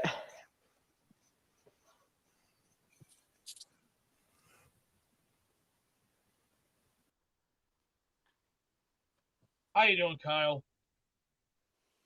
Well, Beast, How are you? How you been? I'm just reading over my bills. That's all. Just looking at my bills. Don't let it get to you, man. They can pile up. Yeah, I know. I that's why I'm like trying to think about paying the bills. That's more important. And plus, I remember the one time you said, first of all, I'd rather go get pipe cleaners because unfortunately that's not muscle. That's dog manure. And you know how much a bag is? The manure is? It's like $8 a bag. Can't afford that. You can get that on the street for free. Certain places, like if you go to Menards or you go to Home Depot or Lowe's, and I mean you guys don't have Menards, you guys have Lowe's and Home Depot. I understand that. That's reasonable. And normally they don't have True Value here no more because True Value is gone. But that's fine. We learn. We learn as we grow. We have to develop our youth of life. See, I've gotten older and wiser. This new generation, someone's told me this, and I've learned they haven't read the books. They haven't learned that what we have learned. I watch every morning. I watch those videos from the 90s. You know, when I hear that little tune, and I look back at all those memories, I cry sometimes about them. I'm not trying to be a butthole. It hurts. Kyle Clifton, what do you think of the Aaron Glenn press conference? I think that the media is part of the job that he has not mastered, and it's not the only part. That is true. I mean, if I was the reporter, being like, Aaron Glenn, how are you going to fix the interception problem? Your defense last year was the most inept defense I've ever seen. How do you have a defense with 0 interceptions? Pretty embarrassing. Amanda. Hi, Kyle. And be Sabax. You guys, how's it going? Right here? I'm doing good, Amanda. What are you doing in New York City right now? We're walking to the gym. How was work today? If I get there in time, I'll show you how to do a push-up. You need to put your ass down. Calm your freaky down. See this picture right here? Cool beast. I see a picture. Okay. Yeah, that's me with my superstar of a daughter right there. So how you like that, hot shot? Calm your freaky down. What's the daughter's name? Why do you care? Why do you care? Because all you're gonna do is insult her. Wait, too, Beast, just answer him. I will insult your daughter. I want to know Come her on. name too. Right. $10 says it, and that's Miss Jacqueline to you, Miss Jacqueline O'Connor, OCANA. Hey, congrats on the sex. This was taken in 2021 at the airport. It's fabulous. Should we talk some Jets football? After I think we should talk about Jets. We can definitely talk about Jets. What do you think, Amanda? What did you think of the Aaron Glenn press conference today? What did you think of it? Wait, I feel like it left a little bit to be desired. I felt like he was more reserved, which is better than how he approached it last year, where he was kind of like a smartass. But I can't say that I need to see what happens on the field before I trust him. Words are just words. Got to back them up with some good actions. We need good defense. Muji, though. Now, he's great. What do you think, Max? I think Muji's good. He's better than Glenn.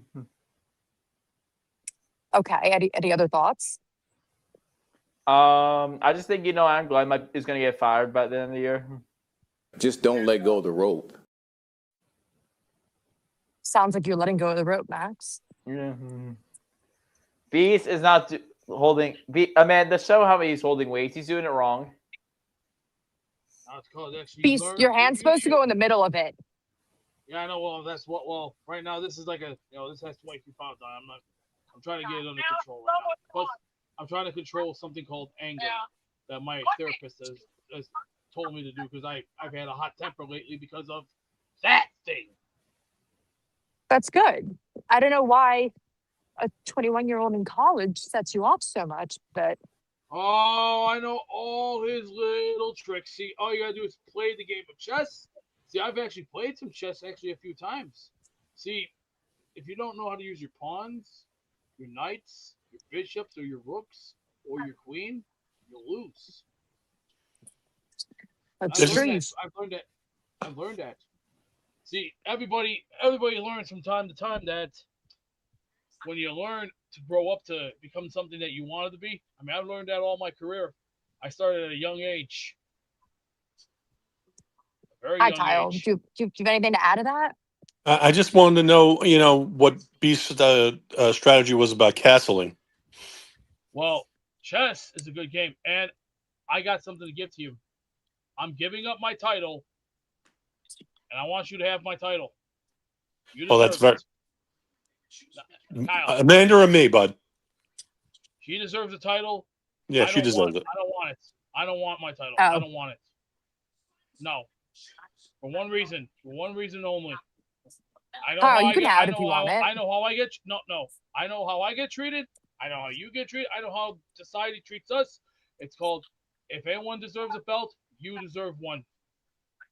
Because I've seen, we've all gone through the heartaches and Wait, the Beast, pain. how does society treat us? Why am I being grouped into this? It's because they look at us that like we're a little. This is a piss ass. That's your upper class. See, we're like the middle class. We like to get down and dirty and sweat and get slime in our fingers. Even garden tools. I love garden tools. Let me just say, when it comes to gardening, these bare hands are known for gardening, and I've learned that since I was at least in my teens. My grandfather showed me how to use a weed whacker, a shovel. He even taught me how to show me how to plant. He even said, take it right here, 8 inches deep back. Move it back a little. Yeah, B, sometimes I don't know what the hell you're talking about. I'm surprised that Beast is buying into that class warfare stuff. Fortunes are always rising and falling in America, right, Amanda? 100%. Yeah. Kyle, tell us how you're feeling after the presses on this fine hump day. I haven't really been able to tune in or check out any of the pressers or any of reports from camp or anything. But I did notice that I was losing in the poll, and I'm cheesed off about it. So I'm trying to drum I up. lost earlier today. Yeah. I mean, I think the chat has got to give me a little credit. I did say Nixon 5, and the person who's leading the poll called in immediately to refute it. So I want to get a little props. Well, I think you deserve that credit. I'm kidding. I don't really care. It's fine. Yeah, no, neither did I. No, I'm devastated about it. Ruined my whole week. But okay, yeah, life goes on. The ASI awards are fun though. I didn't even know it was a thing. They just polls started popping up, and then I saw my face. No, they're all big. Why is everyone's good except mine? Like, I look like a little boy in my headshot, and Lainey looks like a little angel. Not to be a female about it, but Hey, you're not a boy. You're a star, a gold star. Yeah. Thanks, Bees. See, many people could think of Orion's belt and the stars that are silver. Here's the difference that nobody knows nothing about, because I've actually done my studies on that. When you see the gold star at night, I can see the gold star, and when I look at that gold star, I see you're directing and saying a message of just relax. I know how the world is. We know how the world is. Some of it's cold, some of it's calculate, and some of it could be evil and mean and downright degrading, even down to the most degenerate mind. Pretty cool. And it's scary. It is very scary, and especially in these times. These times, it's not as easy as it looks. I mean, sure, we get up, we go to work, we do everything we can to survive. We live our lives day to day in, day out, 365 a year. And sure, we pay hundreds of thousands of dollars in bills. But when it comes to 4th and 15, when it comes to winning games, I like to ram it down people's throats and say, all right, you want to win games and get that check? Let's go out there and fight it and get it. Yeah, B, sometimes I don't know what the hell you're talking about. I mean, we do have week 1. It's the solid revenge game, but we're gonna beat him. We're gonna beat the Titans pretty bad. What you guys' thoughts on that? Yeah, I mean, yeah, I'm actually kind of with the host. I think that it's a pretty important game considering some of the teams that are on the schedule and some of the level of competition we've faced, and it kind of sets an expectation if you go out there on the road and beat the old coach and that things might be different. So, Yeah, I concur. I think it's a must win because if you lose to Saul, it's pretty embarrassing, especially like when I feel like the team he's building isn't that impressive. Our team is like better, I think, on paper. Like we have better players. AJ's got to rise to the occasion. Yeah, I mean, a lot. Let's play the game of we're the hard hitters. Sal is just a cowboy with the cowboy boots on and the country music and the pickup trucks and all that line dancing. We don't play that shit here. Yeah, B, sometimes I don't know what the hell you're talking about. I think he was just about to get to a great point, though. That's a shame. I was going to say, you know what we play here? We play Run DMC here. And I'm talking Run DMC. Yeah, B, sometimes I don't know what the hell you're talking about. Beast, what do you think is the record predictions for the Jets, honestly? What do you guys think the record prediction for the Jets will be? Can you hear me? 6 wins, maybe 7, but I'm leaning towards 6. What do you think, 7. Kyle? 7. Hope springs eternal. I love that, Kyle. I mean, I think Geno Smith might be all right, but we do need Kate Clement will probably come in because Geno sucked ass last year in the Raiders. He was terrible. But what do you guys thoughts? Do you think we should sign Vita Vea on the market? He is available. I mean, he does want to trade. Nope. I have a question. At what point do we think that we bring in Cade Klubnik to see if he's got anything to offer? Probably like week 14 when the Jets are out of the playoffs. What do you guys' thoughts on that? I think there's got to be a turkey on the calendar. That'd be good. I'm not trying to be a butthole. A butthole. I wouldn't mind going for a turkey this year. Oh yeah, except one thing. How about the John Madden turkey at the Turduncan? A nice turducken here, some mashed potatoes right there, some stuffing right there, some corn. Yeah, B, sometimes I don't know what the hell you're talking about. Can I do the Wheel of Champions today? I think Beastbreaker, I can take over for the Wheel of Champions today.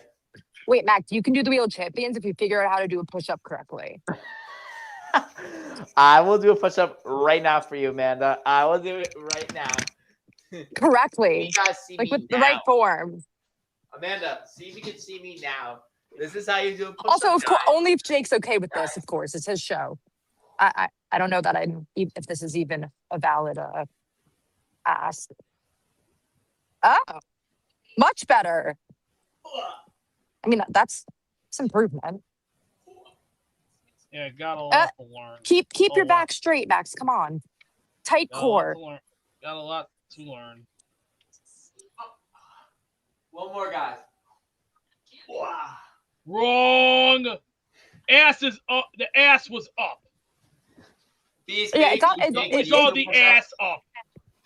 It got a little worse, but that was progress. That's called due process.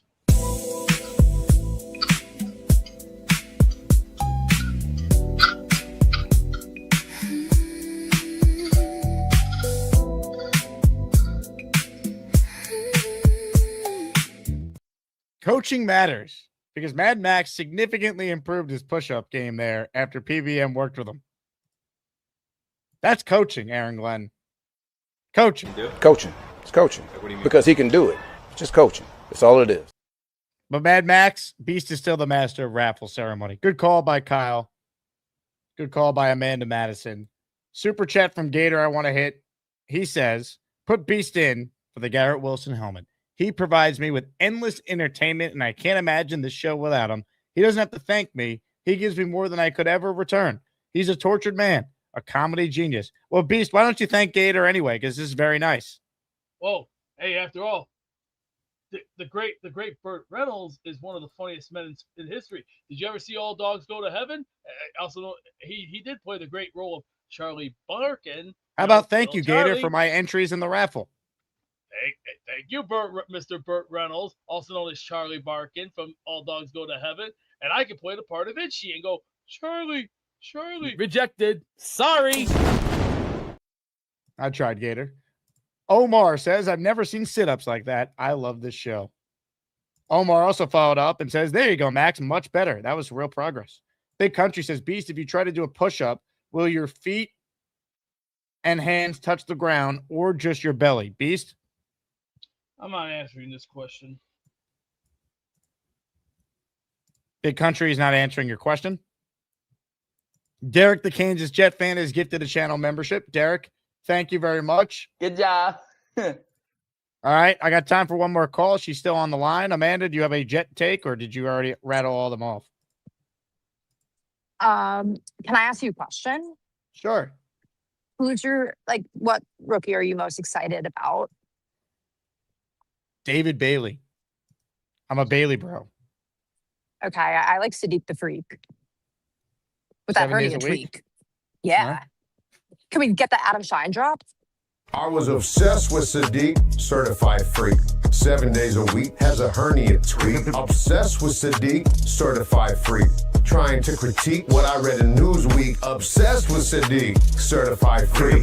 Trying to take a peek at his manly physique. Obsessed with Sadiq, certified freak. Time to take a leak and play hide and go seek. Ladies and gentlemen, what a show it's been. Let's declare a winner in the Azzies and then give away a signed Garrett Wilson helmet. But first, the Azzie Award for the best takes on this show over the last calendar year. Gary 3D Boxing. Gary wins a tight one. 36% of the vote. Kyle Clifton, second place, 34%. Doc Jet Fan, 17% in third, and the Rooster in fourth at 13%. Congratulations to the man who said salads are trying to kill you on his Azzie win. Gary, 3D Boxing, your winner. Tomorrow on the show, we're starting at 9:30 because I have radio at 1. I'm in for Michael K Thursday and Friday, so our first show the next 2 days will be in the 9 a.m. hour. Either going to be 9:15 or 9:30. Joe Caparosa is coming on with me in the morning. I can tell you that. Tomorrow's award is a big one. The Power Couple Azzie Award. Party with Peg and Artie. Purple Belt Mike and Purple Belt wife, Robert C. and Tammy C. And Mr. and Mrs. Craig from Australia. Now, ladies and gentlemen, we need to count all the raffle names. And we need to spin the wheel of champions because somebody's going to win a Garrett Wilson signed helmet. Are we ready for the wheel of champions? Many are asking the question. There's only one man on the line who could give us the answer. Oh, what's wrong, Beast?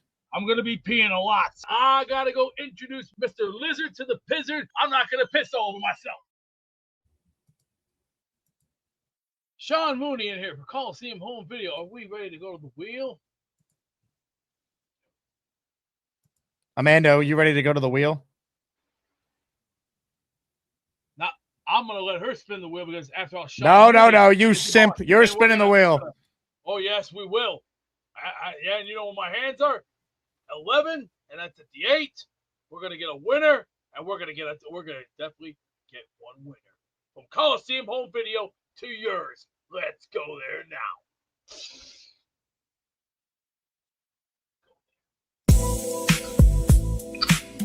Thanks, Lord Ass. It's time for that daily Asmaniac raffle. Let's spin the Jake Asman Show Wheel of Champions and find out which Asmaniac is winning an epic prize. Ladies and gentlemen, the Wheel of Champions is on the screen. All the entries from our shows today are here. Good luck to everyone, but only one Asmaniac can win this prize. Ladies and gentlemen, the winner of the G5 helmet is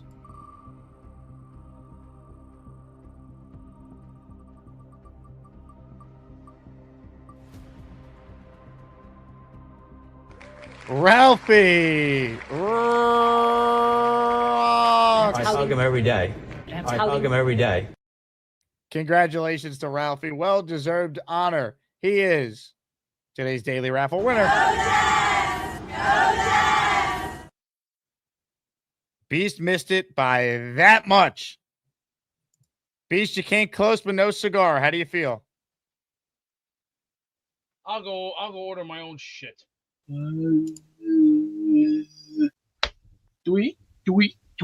Stringing the cheese. And on that note, that wraps up a wild program. Thank you to everyone who tuned in. Thank you to Robby Sabo for his expertise recapping today's practice he was at for the first hour. You guys are the best. Couldn't have done this without you. What a show. What a time to be alive. Jet football. You could smell the greatness. Reminder, PrizePicks. Play your first $5 lineup. Get $150 in lineups if you win. If you're playing any lineup for the New York Jets, please consider Geno's numbers. More than 14.5 passing touchdowns feels like an absolute slam dunk for any future Jet prop. Again, code HMA when you sign up and take advantage of that deal. You guys are the best. I will talk to you guys tomorrow bright and early, 9 a.m. hour. We're going live because I got radio from 1 to 3. I got the Jets Collective tomorrow. I might do a second YouTube show if there's notable news. So I might be doing 4 shows tomorrow. So we need all the Asmaniacs along for the ride. You guys are the best. JETS, Jets, Jets, Jets. Hit it, Joe B. I'll say this. I only worry about one person's penis, and that's mine. So everybody else's, I don't really care. But I'm sure there's plenty of guys out there that could use more than just a little illusion of more inches. But whatever. Great point, Joe. You hit it right there. Now, they haven't come out and said it, but that's exactly what they're thinking right now.